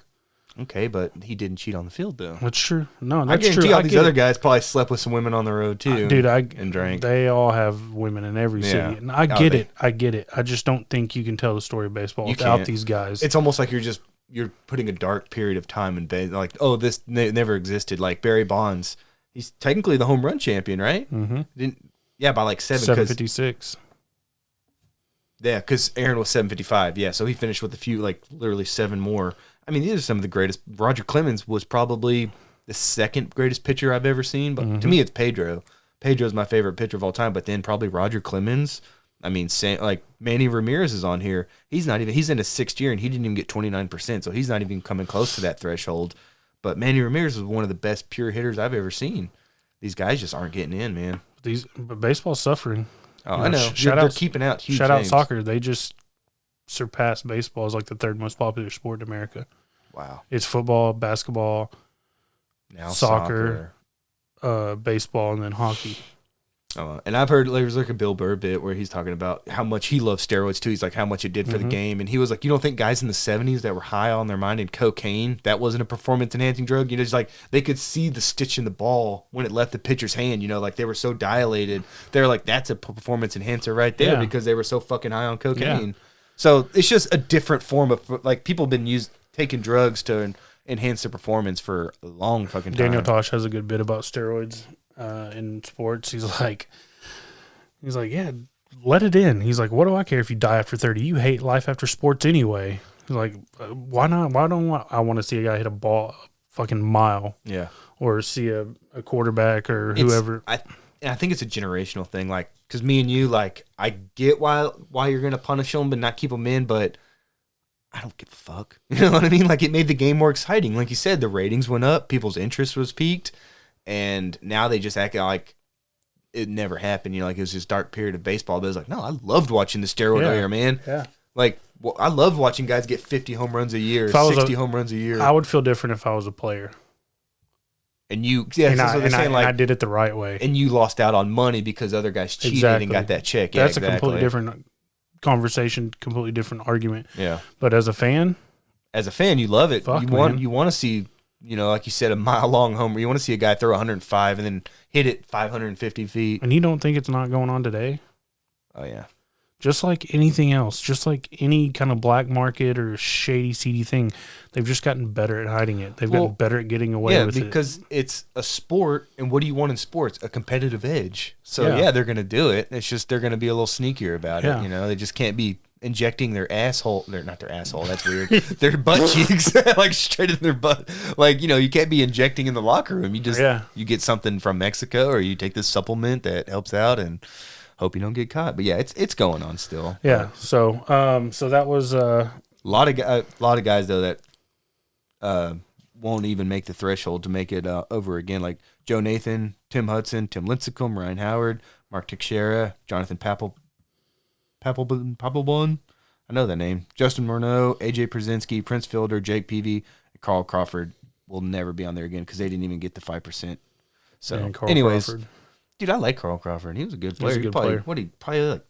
How many triples did he have? I remember he had a shitload of triples. They don't even show it. Anyways, good players. Good players. It just shows you how the MLB Hall of Fame is like the pickiest, though, which I like. Well, and it's all the baseball writers, and they're all the purists. They're all older. They're all older. It's a generational thing. Like I mean, eventually they'll die off. Omar Vizquel needs to be in the Hall of Fame. He only got 24%. That's who I'm rooting for next year. And Gary Sheffield. Yeah. And Scott Rowland. Oh, that's my number one dude. I was a big Scott Rowland fan. Scott Rowland's going to make it. He's only in his 5th year of eligibility, and he got over 63%. So let's go Scott Rowland. All right. You want to get into football and then Cowboys? Yeah, you want to cue that Benny Hill music? Yeah. Let's save Cowboys for last. Okay. So we've got, we're done with the divisional round, probably one of the greatest weekends of football. Yeah, I agree. Ever. Let me pull Really, the greatest. The Saturday night games were okay, but that's Sunday night. The back-to-back of Rams, Bucks, and then Bills, Chiefs was just 2 of the greatest games you could have hoped for. Yep. So on Saturday we had the Bengals beating the Titans 19-16 on a last-second field goal. And there was a story that came out that when they drove down there, Evan McPherson, the Bengals kicker, passed Joe Burrows. He's going onto the field, and he's like, "Yep, looks like we're heading to the AFC Championship." They're fucking nuts on the cocky, kid. Man. Yeah, he's a rookie kicker. You know, he's Fucking probably nuts the on the kid. 52nd most, whatever player out of 53, but I think he's a 5th-round pick, right? Because we talked about how early do you take a kicker, and I would take a 5th-round pick if it meant having a cocky kicker like that. I watched a video of him because he went to Florida. Mm-hmm. They were like in their indoor practice facility, and they had a bottle, like a Coke bottle, like a Pepsi bottle, up on a rail that was up on the second deck. He kicked a ball, and they had the lid barely on. He kicked a ball, hit the lid, and spun it off the bottle. I mean, that's like some dude perfect stuff. Exactly. But with kicking, not even that's ridiculous. Yeah. So if No there's telling how many takes, but still impressive. You can the shape. fact that he did that is just ridiculous. Use a 4th-round pick. I would probably go. Don't you get those probably compensatory picks around? I would use a compensatory 4th-round pick on the best kicker because back to the Cowboys. Fuck Greg Zuerlein. We got to get something better than that. We got Dicker the kicker coming out this year out of Texas. I know. Yep. First kicker off the board, baby. So that was a good game. I'm happy for Joey B. I think he's catapulted himself into that conversation of the next young with Herbert, Mahomes, Allen, Kyler. Lamar Jackson, Kyler. Yeah. That's a great core of young quarterbacks. Yeah, the league's in good hands as far as quarterbacks go. Moving forward, that's great hands to be in. In the post game press conference, Joe Burrow was like, "Look, I'm tired of this narrative of like this whole Cincinnati narrative, like we're not supposed to be here, like we're just happy to be here." He's like, "No, that's in the past. From now on, this is bare minimum. Like, I'm tired of the underdog story." Like, how cool is that to hear as a teammate or as a fan of the Bengals? He's in his 2nd fucking year, dude. Really, his first full year healthy. Yeah. He's like, I think I read another quote where it wasn't in that press conference, but maybe a couple days later, he's like, "We're coming for throats." Like, I love to hear that. Yeah, man. me too. I mean, he's from a small, like, poverty-stricken Ohio town. Now to be taking Athens, Ohio. Now to be taking a team that hasn't made it to even this far in over 30 years to take them where they're at. Like, I hope nothing but the best. That's who I want to win. I got money on it, man. I had a great bet I made with a friend at work. I had 3-1 odds. I took them before the playoffs started. I said, I'll take Bengals to the Super Bowl. You give me, if I win, I get 60. If I lose, I'll give you 20. I was like, but you can have anyone else. The Bills make it. Yeah, you get the field. Chiefs make it. The Bills make it. Titans make it. You win. But I get the Bengals at 3-1.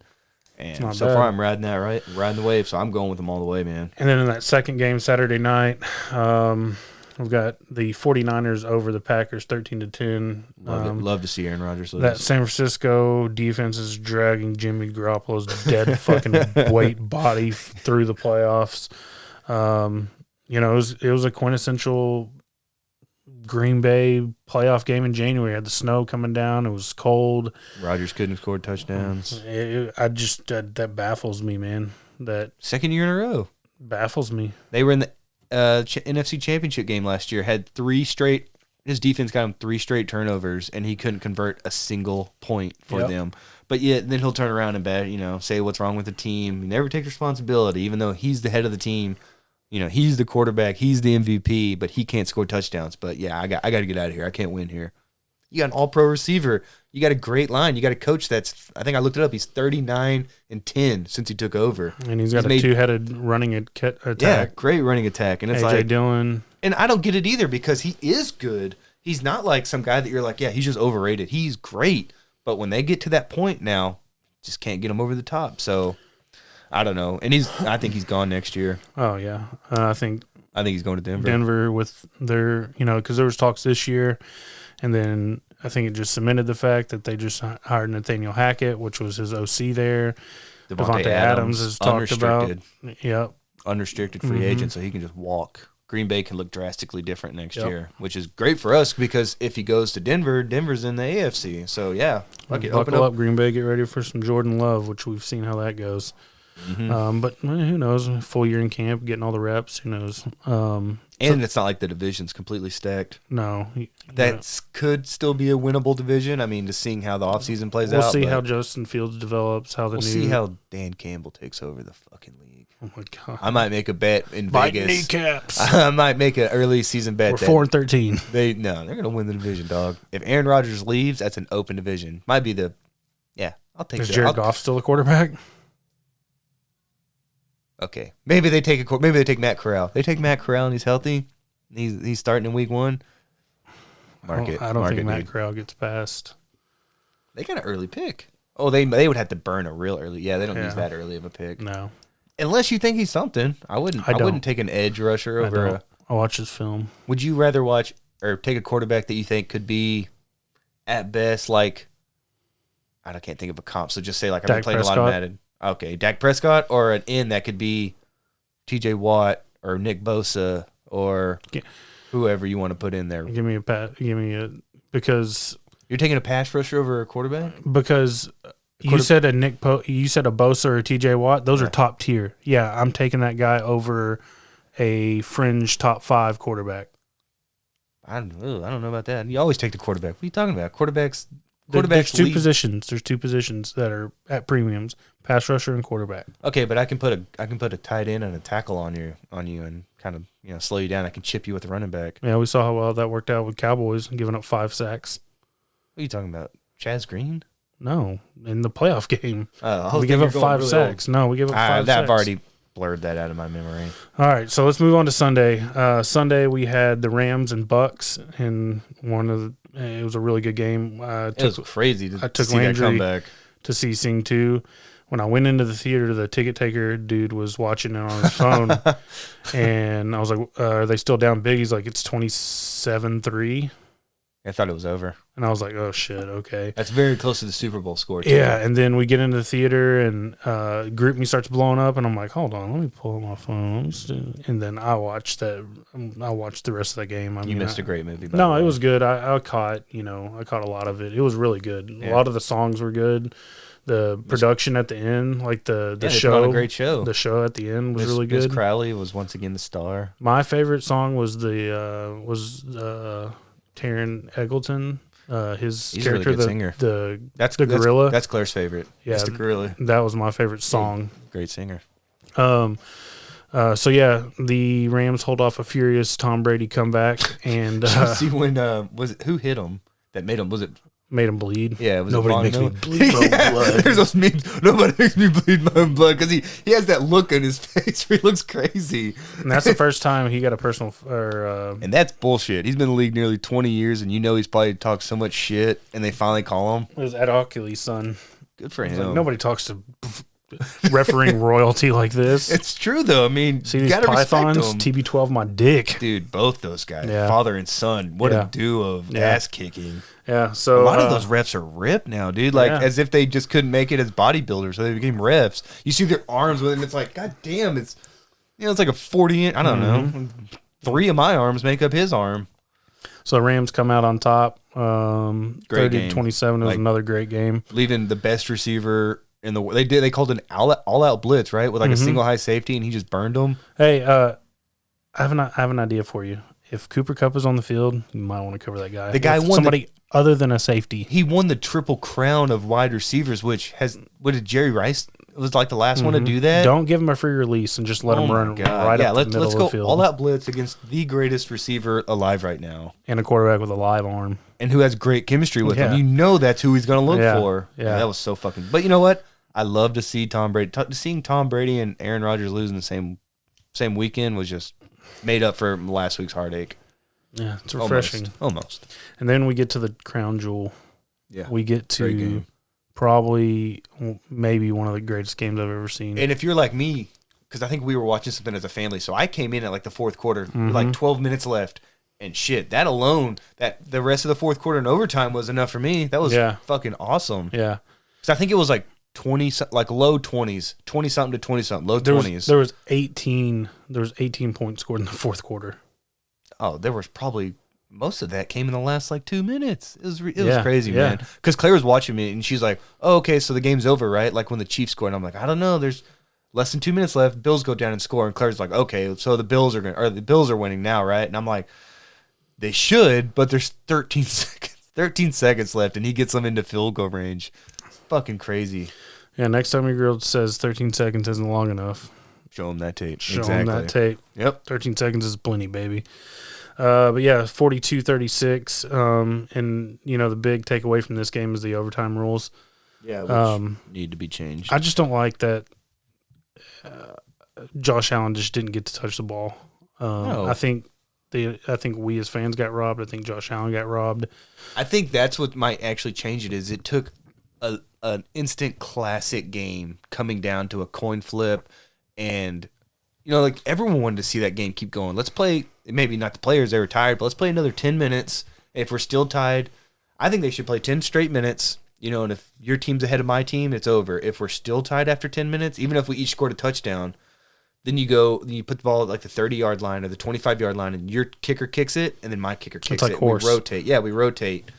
Or at did you hear Jeff Kavanaugh's? Now I can't explain it well, but he had a good idea. Maybe he got it from someone else, but he was like, you either pick if you want the ball or you want to play defense first. And if you want the ball first, I get to pick where you start at. So you got to start at the 1-yard line, and you have to go all the way. Or I could pick defense, and I could stuff you, and now I get great field position.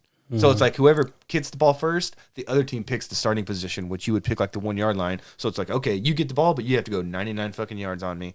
But if I stop you and I get the ball back short field, We're going to pick defense every time. right, you would pick defense and back them up. So I don't know. It's just there's got to be a better way. And obviously my suggestion's not the right one, but because people are always like, well, then how would you fix it? And I'm like, fuck if I know. I'm not the smartest guy in the room, but let's workshop it. Let's think of something. Let's come up with 10 ideas and we'll work our way down. 10 straight minutes.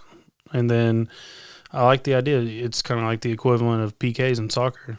Penalties, you know, just you started at the 25 and kick for kick. I posted a meme about the overtime rules on Reddit, and it kind of blew up for me. It got over 1,000 upvotes, which is a lot for me. And it got like 200 comments, but the top comment on there was, pick the drunkest fan from each team and have them fight to the death. Could you imagine a Bills player and a Chiefs fan coming out to the middle of the field in fucking gladiator style that? I'm taking Buffalo all day. Oh, Buffalo all day. Yeah, Buffalo wants overtime. Like Oakland, Buffalo overtime would be fucking epic. Well, I guess Vegas. Speaking of drunk fans, did you see Stefan Diggs lay that fucking dude? He laid a dude out. A drunk kid, like, you know, 21, 20, because TikToks were later found where they were daring him to do it. They gave him $1,000. And he was hammered drunk, so of course he's doing drunk. So he runs out on the field and he's running like to the players, and he's running through the middle, and then all of a sudden you see white number 14 just boom, and just hit him and knock him on his ass, and then security grabs him. Was this during the game or after? Oh, okay. See, I thought it was after, this is like and I was like, Diggs is probably pissed. No, this is like fourth quarter. Well, yeah, you know what? If you do that, you deserve to get laid out. Yeah. Like, and if you break a bone, like, you can't sue because you shouldn't have. I hate when people are like, I'm hurt, so I'm going to. No, dude, you got on the field. You rushed us. For all we know, you got a fucking knife. So, yeah, we're going to take you out. That happened at a tennis game, right? Like in the 90s. Like a lady had a knife and stabbed a tennis player. Yeah. So it's like, no, I'm gonna assume, oh, do you remember that in Chicago where that father-son beat the shit out of an ump? Like the first base line? So it's like, if you charge the field and I'm a 300-pound man, I'm going to lay you out. Well, that's why they don't play, and that's why you're banned for life. You get and they trespassing shouldn't. charges. Yeah. I agree, man. Like, you get laid the fuck out. You don't get to sue. You go to the hospital. You pay your bill. You were the idiot that did that. Yep. But he got $1,000. Let me just shout out Gabriel Davis for the Bills. He had a record-setting game. He had like 4 touchdowns, like 200-something yards. I love football. I don't know if I heard of that guy before. Only reason I have is because I have a bunch of his rookie cards from last year. Better sell them. I haven't even checked what they're doing. Bit. Yeah, you could probably get a little something. But he had like 4 touchdowns. He had over 200 yards too, didn't he? Yeah, let me see. Because I remember after he got that last one, it was like 9 catches, 207 yards. And I was like, God damn, talk about having a career game. 8 receptions, 201 yards, 4 touchdowns. Jesus. That'd be good. You know what? That 204, what is it, 200 and what yards and 4 touchdowns? That's a decent game for a quarterback because you're putting up big touchdowns. That's like an efficient Troy Aikman game. Yeah. Under 250, but you had 3 or 4 touchdowns and you won. But to be a receiver in a playoff game, and to lose, man, Talk about... Josh Allen was 27 to 37, 329 yards, 4 touchdowns, no picks. And Patty Mahomes was 33 or 44, 378 for 3 touchdowns. He ran for one too. That first one he scored with his feet. Yeah, he ran for 69 yards. And of course, afterwards they were describing because this rivalry is fucking fantastic. Like two of the best quarterbacks in the league, and they're like, this could be the new Tom Brady Peyton Manning rivalry that we saw play out in the playoffs so many times. Like, they're not in the same division, but they're going to meet in the playoffs a few more times in their career, you would hope. And if they ever have a regular season game, it's going to be prime time. It's going to be a Sunday night, a Monday night game. So for sure. I can't wait for the rematch. Even if it's next year, week 13, I'm watching it. Oh, yeah. Okay, so championship weekend is tomorrow. So we've got Chiefs Bengals, and we've got Niners Rams. We got a divisional. And is the Super Bowl in Los Angeles? They can host. They can for the second year in a row. That might happen. Well, I know who I'm picking. I picked from our podcast months ago. I picked Rams over Chiefs, but I'm going to adjust it because I want to win $60. So I'm going to say Rams Bengals. Rams Bengals, and honestly, dude, I'm fucking riding with the Bengals the whole way. So I don't think it's logical. I think the Chiefs are going to win, but like I said, I want $60. So I'm going to say Bengals, over Chiefs. The Bengals did beat the Chiefs like real late in the season. Yeah. Jamar Chase had like 200-something yards, a couple touchdowns. So, and that secondary for the Chiefs did not look good. And Tyrann Mathieu might still be out with the concussion. Dude, he's playing. I heard yesterday. He's already back. Yesterday, Dang. Yeah. Okay, well that hurts him, but their offense is just so good. Like, I think Joe Mixon's an RB1. Jamar Chase is obviously a wide receiver 1. T. Higgins is a solid 2. Tyler Boyd's a solid 3. Like, they might have the best 1, 2, 3 in the league, even over Dallas, which I love our talent, but let's be real, they're still in the playoffs, so they're better. Yep. They got a young, good defense. I love Logan Wilson, their middle linebacker they have. He's just all over the field. I genuinely like the Bengals. I think they're a good team. So tomorrow we've got Bengals Chiefs 3 o'clock on CBS, and then 49ers Rams at 6:30. Which the 49ers beat the Rams in both divisional matchups this year. That's how they got in. It's hard to beat a team three times in a row in a season. True. You always hear that. Or 3 times in a season. I like the Rams more here. I do too. My heart wants Bengals Rams, but I think my head's going Chiefs Rams, which will make for a great Super Bowl. It'll make for a good one. And I could see storylines all the way too, because I could see if the Bengals make it, they'll continue to play the underdog narrative. Yeah, the media will. They'll talk about how it's their first time since '88, and they got a second. Like, there's good talking points, but I'm just tired of the Chiefs, dude. I got nothing against Mahomes. Tyreek Hill should go to hell, beating pregnant women, because it seems like we're gonna have another decade of Pat Mahomes playing late into the season. Yeah, and I get it, but it's like with Manning or Tom Brady. It's like, and when they get knocked out, it's a special thing because it's like something different's going to happen. Yeah. But you're right. For the next 10 years, he could make 5 more of these. He's made 4 straight. He's already made 4. That's fucking 4 straight AFC Championship games. Yep. And I mean, I don't know if they've had 4 in their history before him. Probably not. Because they made the first Super Bowl, correct? So I'm assuming they made a couple, but yeah, he honestly might have already matched their conference championship totals in 4 years. So he's very special. He's one of a kind talent. Yep. His wife can fuck off. Yeah, Did you his see wife's that annoying shit? as When they won? What'd she do?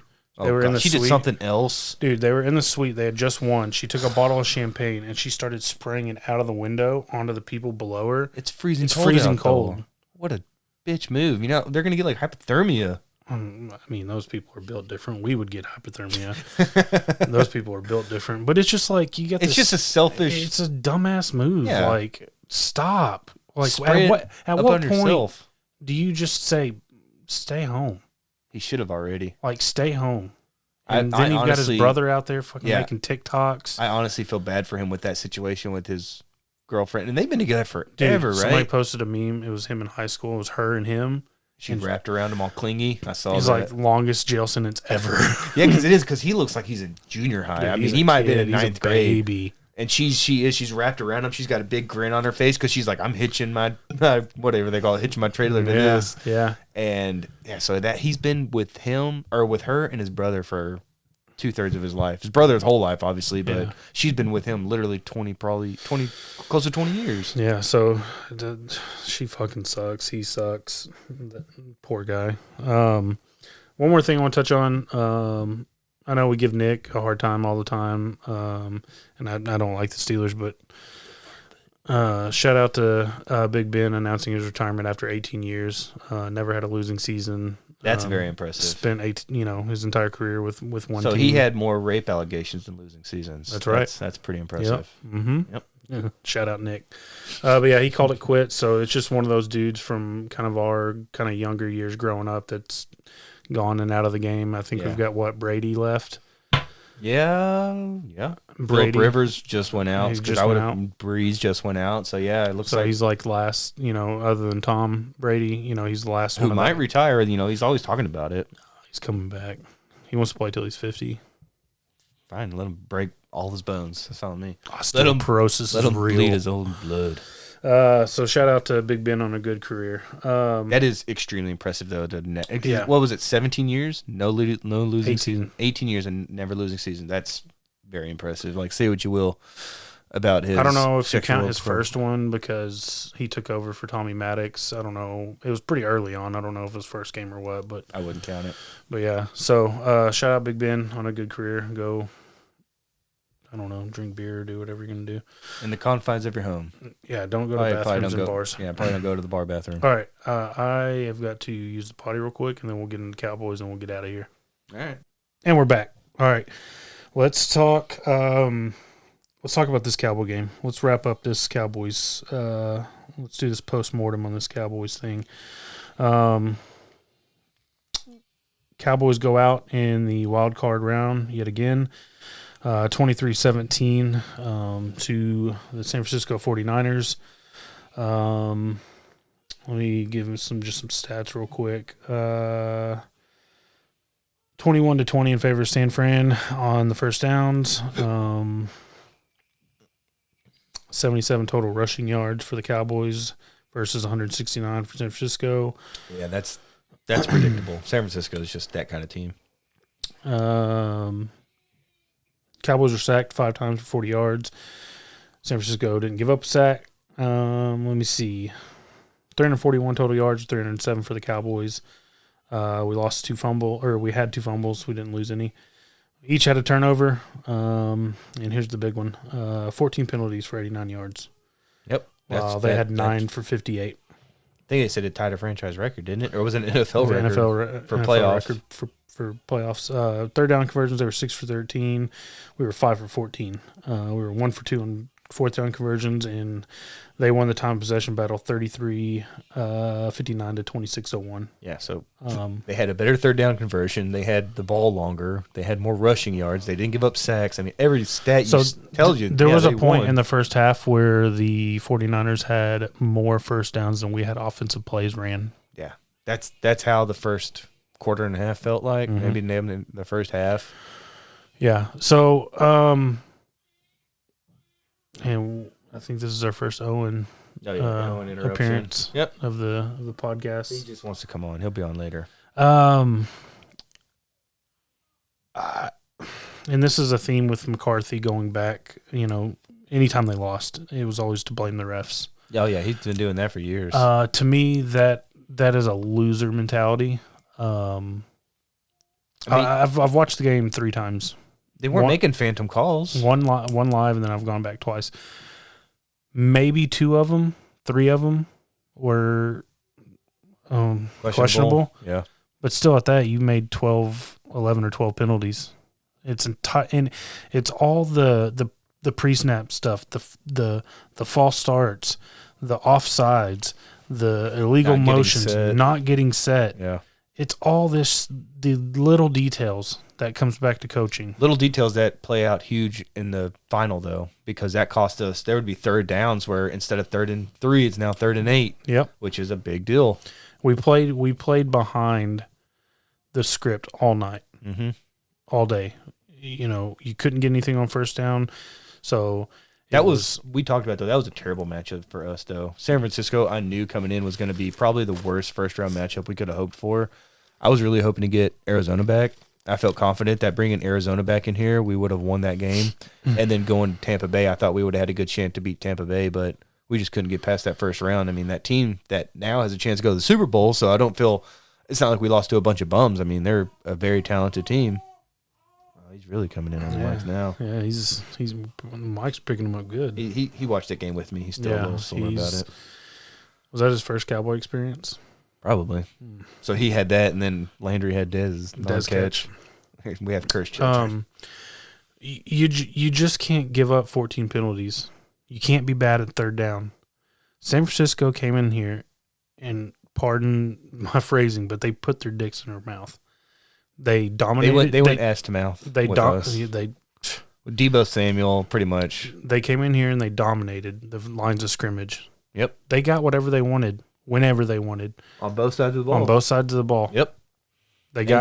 They just took what they wanted. And coming in, Jimmy Garoppolo is by far the worst quarterback in the playoffs. So it's like slow down Deebo and then just don't let Kittle beat you.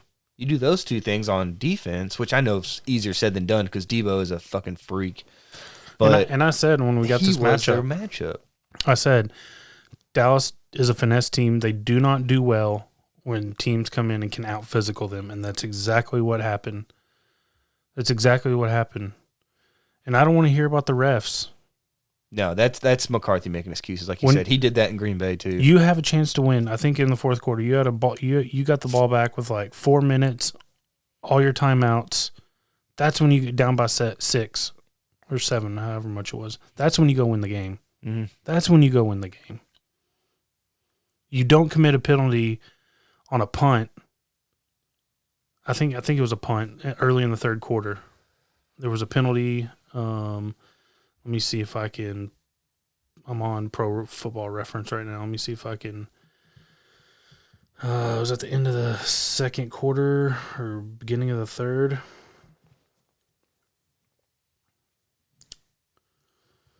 Okay, like I said, I blocked out so much from that. Yeah, I don't know. I can't find it, but there was a penalty on a punt play that gave him the ball back.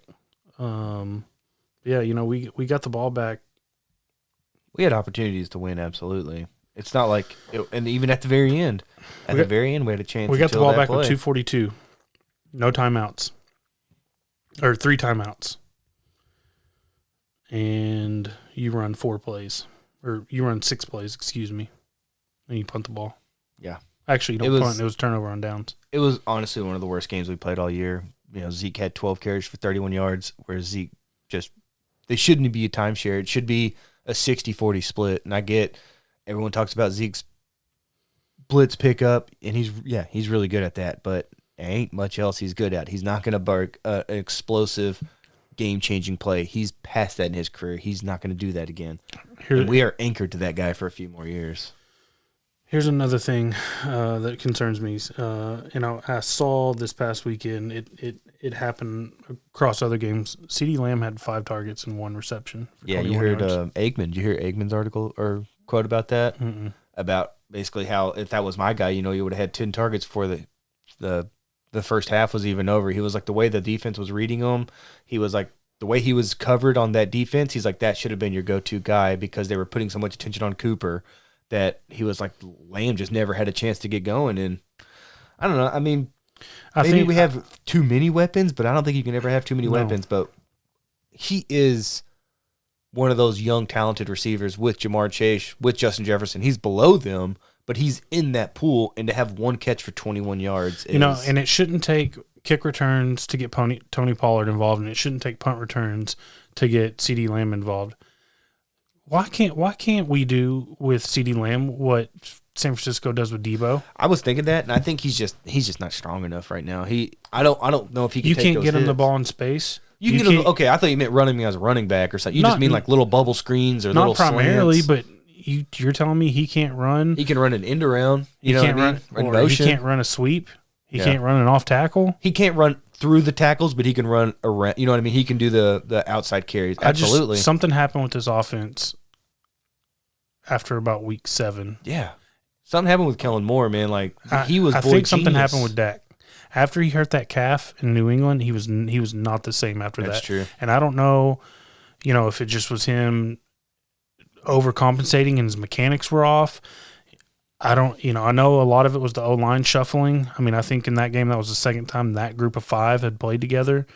I know for a while Connor Williams was a liability, but, he's still a liability. Terrence Steele was playing well. If you want to talk about the line, we talk about getting rid of Connor Williams, moving Terrence Steele to tackle, and then kicking Collins in at guard. Yeah. Or trying to replace him because Terrence Steele did a fantastic job. They talked about how he had the best work ethic of anyone. But with the Joneses, what kills me is they're going to say Terrence Steele is an undrafted free agent. You can't start him over Lyle Collins, who we paid big money to. Same thing with Zeke. You can't start Tony Pollard over Zeke because Zeke is, you see when we go to commercials, it has that animation of Zeke looking all scary. He's what they call he's a face of our franchise. No, normal teams don't give a fuck. Like Bill Belichick just would have already started his other running backs. He would have started the best player. Well, Bill Belichick doesn't play players like that to begin with, so. You know what I mean? Like, it doesn't matter if you were a first-round pick. If you're the best player that day, you should. That's how Jimmy Johnson was.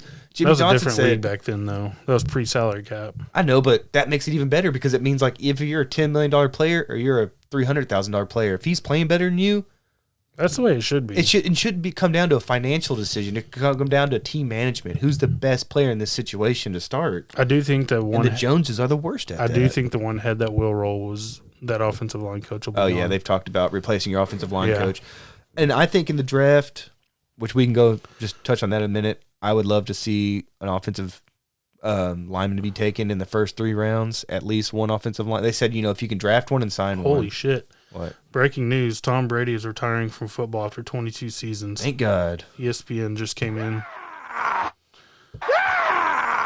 What? So, Gronk's probably gone too. Yep. Dude, Tampa Bay, I'm so happy they mortgaged everything. They got their one Super Bowl, good for them, but Bruce Arians, I think, is an asshole. I think he's coming out as like being more about not so much player safety with the Antonio Brown story, because he might have credit there, Antonio Brown, about not being physically able to play and being forced to. Yeah, and I think they're going to lose Byron Leftwich if he goes to Jacksonville, takes that head coaching job. Jacksonville should hire him. They should. I think he deserves it. Or maybe with Brady retiring, Arians might deuce out and Leftwich will slide right in. Leftwich should be a head coach. Whether it's Jacksonville or Tampa Bay, he's earned that. He's a great play caller, but that's great. Wow. That's great. So we just, we just talked about that, and then he said he's going to play till he's 50. He said he wants to. Okay. It'll be out, obviously by the time this drops. But yeah, Tom Brady is retiring after 22 years. I think Gronk's out too. Oh yeah, Gronk's out. That's the only reason he came back. Deal. Yeah, they were a package deal. He's the only reason he came back.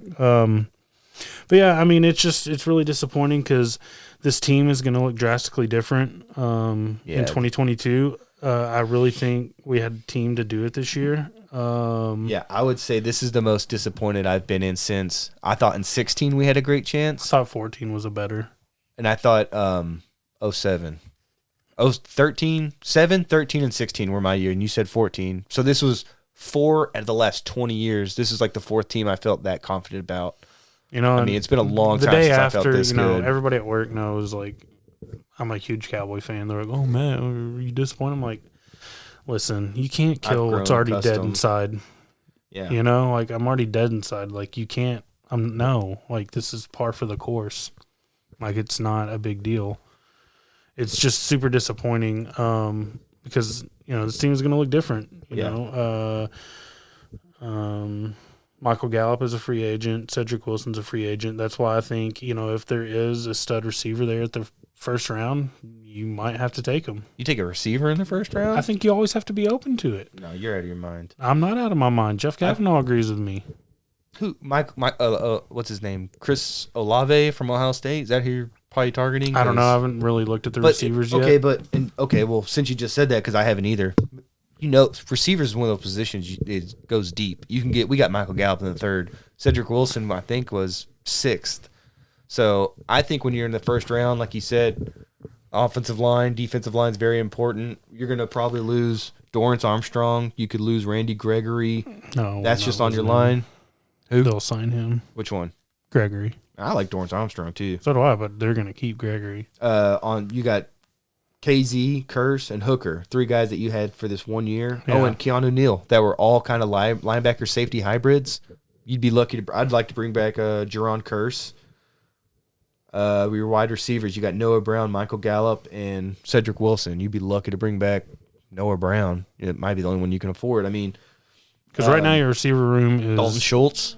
He's going to get paid. We're going to get a pick for him though. He's going to get $10-12 million a year. And don't forget about your punter, dude. Anger was an all-pro punter. Give me the kid out of San Diego State that's fucking averaging like 70 yards. Like he's hitting 80 yarders on the regular. You know what? And I'm fine with that. They say what you will about a kicker or punter, they do matter. They can change the field. If I'm inside my own 20 and I can put you inside your 20 like that, that's worth of a 5th round pick because, Bradley and I, for example, who we got out of Utah that we were high on in like 2 years ago, he was on our practice squad. Then we let him go. Now he's with the Jet. Just for example, these guys that you take and be like, well, maybe he'll work out. Or you could take a punter and have a fucking 12-year career. I don't think they'll go punter, but I do. Punter right in there the 5th, 6th round if you got 2 5th-round picks. I don't think he'll be there. You don't think he'll be there? No. So he'll go even early. Yeah, I thought you meant like we wouldn't do it. No. I was like, no, they'll do it. We'd do it if he was there. Yeah. I think we're picking 23 or 24. I really hope Nakobe Dean is there. Nakobe Dean would be more likely than I can't think of his name too, but that center from Iowa that everyone boasts about that now all of a sudden's top 10. He's done, yeah. He's like Quentin Nelson. He's not the sexiest pick, but they're like, look at this draft in 10 years from now, and he'll be the best player, or he'll be the most consistent player. Yeah, so I'm hoping Nakobe Dean, and I haven't gotten into draft mode yet, and we will. We both will as we get closer. People can skip through that little segments later on because we will talk about it because I think we need a center and a guard and a tackle to start, which Tyron Smith might be that tackle, Steele could be that tackle to take over Smith, but you got to replace. And I love Tyler Biotish. I thought he was going to have a good year, but he did not. And Connor Williams. Those are your 2 weak points on offense. And then you're just replacing like wide receiver and tight end, like you said, that you could lose in free agency. And then on defense, same thing. We're going to lose good players, like you said. You can't afford them all. LVE's gone. LVE, which everyone was like, oh, yeah, let him walk. But he had some great moments. He stepped up. He probably played his best since his rookie year. His best game, and maybe of his Cowboys career. You meant his single game. In that 49er game. Yeah, he was all over the field. If he was like that for the last 3 years, he would have got that long-term contract. He played great, like you said. He looked fantastic on the field, but he's a neck injury guy too, which I don't want him to get hurt. I hope he pays somewhere, and I hope he does good and stays safe. But Dalton Schultz, gone. Gallup, more than likely gone. Cedric Wilson's gone. We could get rid of Cooper too. I'm okay with that. We could have come up with a scenario. Would you rather trade Cooper and keep Gallup and Wilson, or keep Cooper and lose Gallup and Wilson? Because I would keep the 2 over the 1. So it'd be CeeDee Lamb, Gallup, Wilson. Yep. And then draft a guy. Do you really need a 4th-round receiver, though? You draft a guy in the 5th round, sure. I'm not using that first-round pick, like you said. I'm not talking first-rounder. Yeah. And you still got Simi Falco. I mean, he's still... Yeah, from last year, who didn't play much, but, could be learning. But that would free up a lot of space, because Jerry Jones took some shots at Cooper with that, which was weird to me. Yeah. Of all the people, because he will not attack Zeke Elliott, which I can't fucking understand. He just loves that kid like a son, but Zeke is the most underperforming player we have on this roster. On the field, whatever he's playing, whoever he's playing against, he's the most underperforming. And I'm not defending Zeke, but the line didn't play great. They have an all-pro. They have a future Hall of Fame. I mean, yeah, they didn't play great, but lots of linemen don't play great. And you're shifty, you're elusive, you make a move. You're right. He's past that point in his career. Right. He's not. No, I agree with you. He's gonna hit somebody for a 3-yard gain. He's gonna fall forward and he's gonna pick up a blitz. That's it. I agree with you. He's done, dude. Financially, we're tied to him, but Tony Pollard should get the lion's share because this is his next year will be Pollard's last year before free agency. Do something with Pollard, even if it just means building him up for a resume for the next team. You'll still get a compensatory pick, and maybe you can do that to draft the next Tony Pollard. Yep. Just move on from Zeke. Please move on from Zeke. He is done. We're not going to move on from him. He's going to be here next year. We can't really do anything. And you can't move on. Okay, I don't mean leave him off the roster, but let him take a back seat. And you know what? Maybe he comes in on third downs and big plays, and he can bust the move, but he is not your 3-down back. He's not a workhorse. That's not what the NFL is. I'd rather have the little explosive guy than the big, strong guy that can fall forward. That's just my opinion because you look at, Austin Eckler, great shifty guy, little fucking guy that can just, make big plays. That's what we need. Yep. Oh, and Mike McCarthy. Mike McCarthy should have been fired. You want to talk about coaches real quick before we get out? Because I'm so disappointed that they said his job was never even in jeopardy, and that blows my mind that you wouldn't even consider letting this fool go. Oh, I'm sure they considered it. But publicly, they won't admit it. Yeah, they said he was. They came out and said his job was never in jeopardy. And that's not how you handle that either. Yeah. So publicly, they would never admit he was in jeopardy. But bringing back Dan Quinn salvaged this for me because if we had lost Quinn and we would have been stuck with Kellen Moore and Mike McCarthy as our leadership, I would have been a lot more bummed out going into this year. But bringing back Quinn gives me hope. I think Sean Payton will be the head coach of this team within the next 2 or 3 years. So since he retired, because we talked about this, if you would have get him now, you would have to trade for him. Mm-hmm. After he's retired for a year, is that void? I think so. So that's the only thing I could see. I'm like, okay, unless Mike McCarthy makes it to an NFC Championship game minimum, he's gone. Because you're not going to keep wasting these years. You're gonna fire him. You're gonna bring in Sean Payton to pair with Dan Quinn, and holy fucking shit, if that's my offensive defensive minds, I feel good about that. I don't see a way. Dan Quinn's here another year. They said he signed a multiple-year deal. Well, you can void that contract, I know, but then again, they would have to give us a pick for that, right? I'm not sure how that works. Okay, well, but so he's here for at least a year. I'm happy with that. I'm not gonna, I know I can't have my cake and eat it too. So I'm just a big Dan Quinn fan. I would have thought, if you're going to make a move mid-season, you're going to promote Dan Quinn to your head coach and at least fill that vacancy. Yep. And I'm just thrilled that we retained him after he had multiple offers. So it's a lousy season. It ended with a quarterback draw as time ran out. It was embarrassing. Everyone took a shit on us, rightfully so, but we're still catching strays on social media. I mean, we're Cowboy fans, dude, and we're diehard. We're from here, born and raised. We're generational Cowboy fans. It's just what we're used to, man. I haven't been happy after a Cowboy season ended since 1995 when I was in elementary school. People were like, "Are you disappointed?" I'm like, "You can't be mad if you're dead inside." Like it happens every year, bro. And history has proven like we won't win it next year. But McCarthy will be gone, and then we'll see what happens. Hopefully, Sean Payton comes in, and that's what sucks is I already see next year as a wash because I don't see Mike. I texted you. I told you Cowboys can win it all with Dak. With the team around him, but they can't win it all with Dak as McCarthy as his coach. I feel like he does nothing. The only problem with the way they've done this now is now you've got this whole Sean Payton thing looming over his head for a year, and he's walking around essentially as a lame duck coach. The players are going to know it. The staff's going to know it. What's the fucking point? What was he before he was a lame duck coach, though? I mean, he never came in here with any authority. He was never innovative. He never. I mean, the man lied. He lied to get the job. That's what I said. He's never done anything to prove that he deserved this job. So it's like now he's got something over his head. Good. Hopefully that lights a fire under his ass because he doesn't deserve this head coaching job anyways. I just think I hated the way he got the job. They interviewed Marvin Lewis because they had the Rooney Rule, and then they went and they hired their friend, and he hired all his friends. That was a disaster. And that turned out that we had the worst defense in franchise history, and they bring in a real defensive coach, and all of a sudden we're top 5. And it's like, I just wish the Joneses would say, instead of hiring people you like, hire someone that makes you uncomfortable but makes the team better. Mm-hmm. They'll never do that. The last time they did that was Bill Parcells and Jimmy Johnson, and they combined for multiple Super Bowls and multiple playoff appearances. They just don't do that anymore. They don't hire coaches that hold players accountable. They hire people they like that they can tell them what to do. Mm-hmm. So, like you said, it's just the same shit. McCarthy's never going to win here. He had one of the greatest quarterbacks of all time, and he got one Super Bowl. Yep. And in his last, what was his last, like 2 years in Green Bay? It was like 8-22-1 or something with like his last 31 Yeah, he was games. not good. It was ridiculous. He's not a good coach, man. He doesn't do anything. He's not innovative. He's not motivational. He's not a player's coach. He's not a front office kind of guy. He's just a guy with a clipboard. So anyways. It's a walking clipboard. He is. Jason Garrett was a clapper.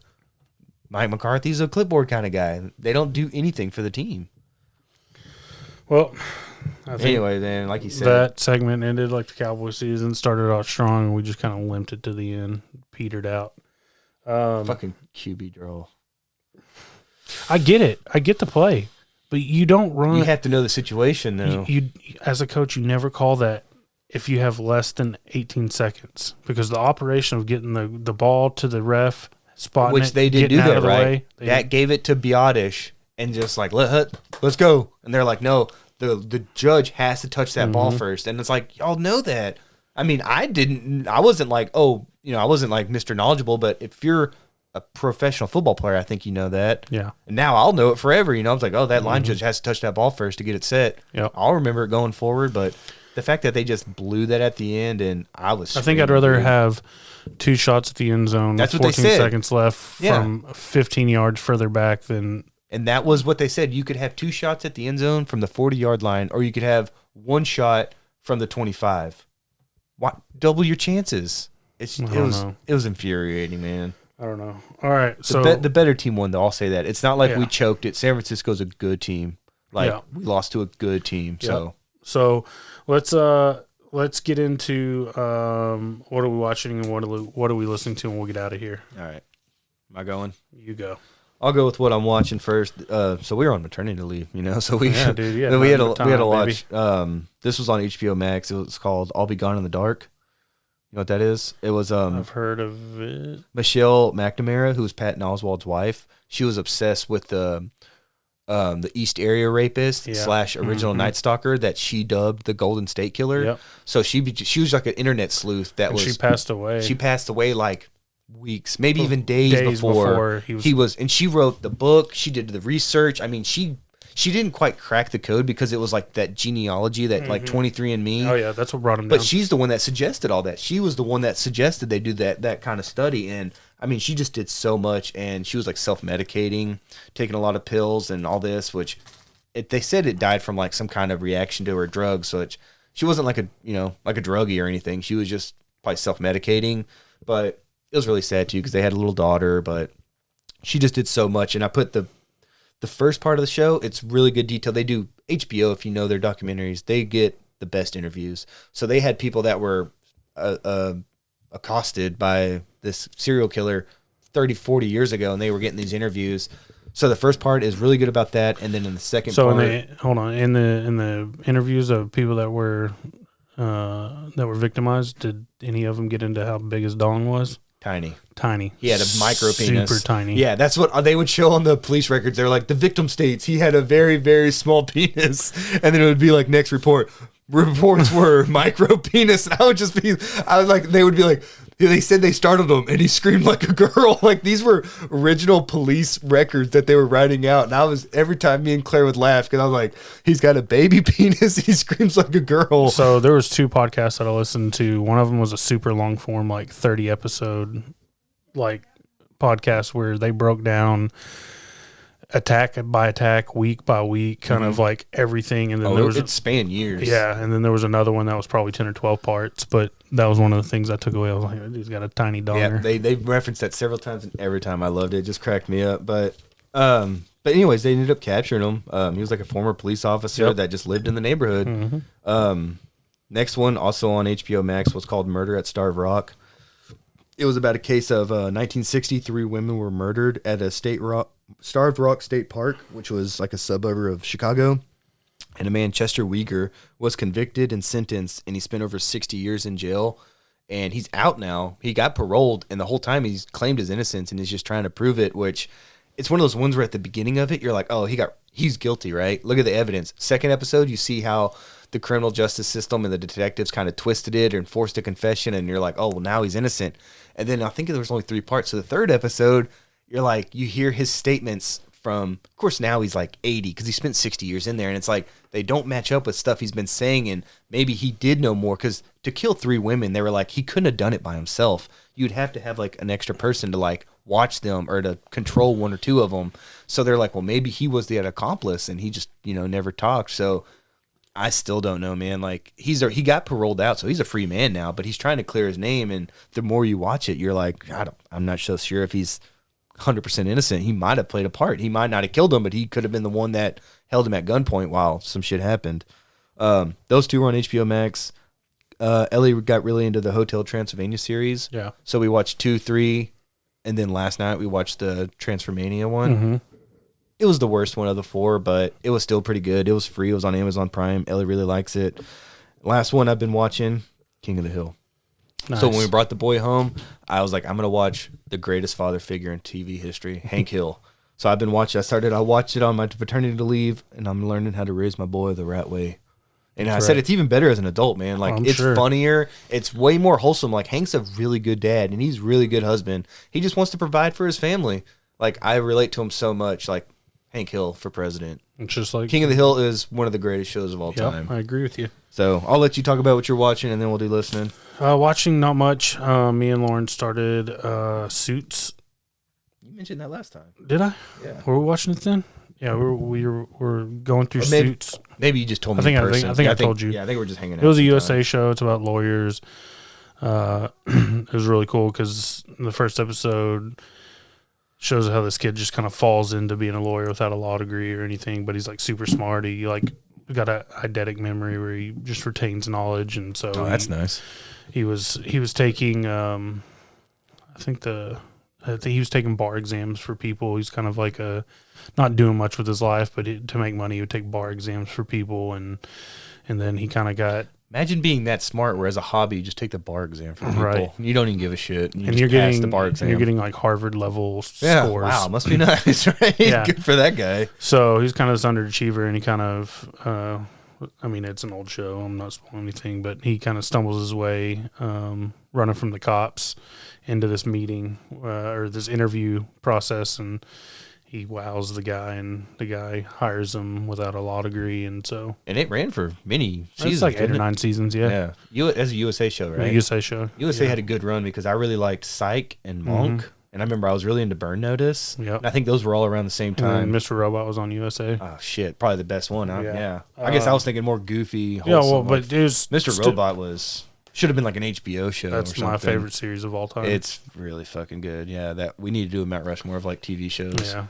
like serious ones, and then like animated, and then maybe like 90s sitcom, like 90s sitcom. Yeah, you can do so many different topics. And then I get on YouTube. I don't have much time, so I get on YouTube and I'm watching like Jeff Kavanaugh content where he's covering different topics. Now he's moving on to the draft because him and Broadus are getting into. I can't wait.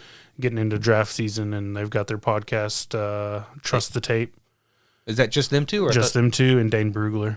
Oh, man, I got to get it on that. I think it's called Trust the Tape. And that's on, like, Spotify? Yeah, Trust the Tape. See, I'd rather listen to that going forward than, like, How About Them Cowboys, because I'm just going to be in straight draft mode. Oh, and About Them Cowboys will be, too. And I've been listening to that over the last month, with the lead up to the game, and then all the fallout after. And is Brugler in both of those? No.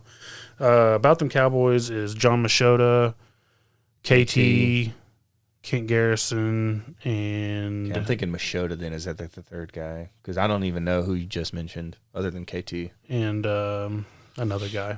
But episode before last, they had the guy from The Ticket that retired, Grey Wolf. I'm a fan. Yeah, anyway. Fan listener, but yeah, I know there's going to be people who know you're talking about. Yeah, but they had him on for their kind of more, post-mortem on the Cowboy season. But yeah, been listening to About Them Cowboys. I've just been burning through the Dateline catalog because... Yeah, those are always good to just listen to like an hour of. There's 450 episodes, and I just play them at work. And then I've been listening to the Donut Shop Murders. Yep. I think you just started it. Very local too. It's very local. The lady was like from Duncanville, and Yeah, and there's then they Mesquite. stayed in Mesquite. There's Athens. I mean, all these areas are like those are really close to us. Yeah. So I've been listening to that and then watching just YouTube and Suits whenever I can. I think Lauren lost interest in Yellowstone, so I think when I have time, I'm just going to start burning through Yellowstone. I need to do that because Claire and I started showing, like, we started Righteous Gemstones. Shout out, Betty. Yeah. Mm-hmm. And I'm liking it, but she just gets, she's a new mother of a baby, so I get it. She'll just fall asleep, and I'm like, she's like, I want to watch it with you. And I'm like, okay, I'd really like to finish this, and I could finish it like in 2 nights because there's 30-minute episodes, 10 episodes. Yeah. But I should do like you do and just burn through it when she's not paying attention. Mm-hmm. You good? Oh, yeah. Yeah, that's everything. All right. The other one, listening to on Spotify, this one's called The Shattered Window. I could not get over the accents. They're fucking sexy Irish accents. Maybe, I don't know. Half the time they sounded Irish, and then they sounded like Valley Girls. It was weird. I just couldn't. I was the same way, though, but then I was like, you know what? I love that Irish accent. So I was digging it. But it's over 3 decades ago, 7-year-old Jacqueline Duwallaby vanished from her bedroom in the middle of the night while everyone else in the suburbs slept soundly. It's frightening for a parent to think that someone could sneak into the child's bedroom completely undetected. It's terrifying for a parent to think that they could be the suspect. This investigative true crime series dissects a case that has polarized and puzzled the minds of those who know it, compiled using thousands of pages of files, trials, transcripts, and archives, as well as interviews of those involved, and source audio. This is The Shattered Window. So, yeah, the stepdad ends up getting convicted and serving time, and the whole time, he's like disputing his innocence. And when they finally like just drop everything and just free him straight up after like a year and a half, and they think they know who did it, they said the criminal system there was just so embarrassed that they were like, we're not even going to try to get anyone else for this. So it really just went unsolved because the local cops got such tunnel vision and focused in on the dad. They embarrassed themselves so much they wouldn't prosecute who they genuinely thought did it. So it was just frustrating to hear, and it was a very good episode though. Another one called Shadow of Truth. Whoops. This one, it says, it was one of the most haunting murder cases you'll ever hear about, and it takes place in a small town in Israel. Tira Radi was only 13 years old when her body was found inside a locked bathroom stall. She was viciously murdered during the school day, and yet no one saw or heard a thing. The police arrested the janitor, Roman Zadarov, and he eventually confessed, but this was far from being the end of it. Based on the hit true crime series from Netflix, the podcast Shadow of Truth will take you on a journey into one of the most wildest and most contested murder cases in the history of Israel, and it reaches its final resolution 15 years after it all started. So it explains it all. Schoolgirl killed inside the school. They tried to convict a man, but even the victim's mother never believed it. And she was one of the biggest advocates to setting this guy free, and because she just didn't believe he did it, they don't know who did it, but it wasn't him. It was another like forced confession, where once you hear how the confession came about, it was like, yeah, it's completely shady. They lied to him, which they shouldn't be able to do. One other thing, this was the new season of Slow Burn, so it's season 6, and this one was and if I've talked about all the other seasons of Slow Burn, and it's about a situation that burns slowly and leads to like this tipping point. So this was it starts with the Rodney King tape, about him getting beaten and just how badly the police department was treating people, especially people of color in the 90s. And there was another case of a 15-year-old girl who was accused of stealing from a Korean-owned corner store.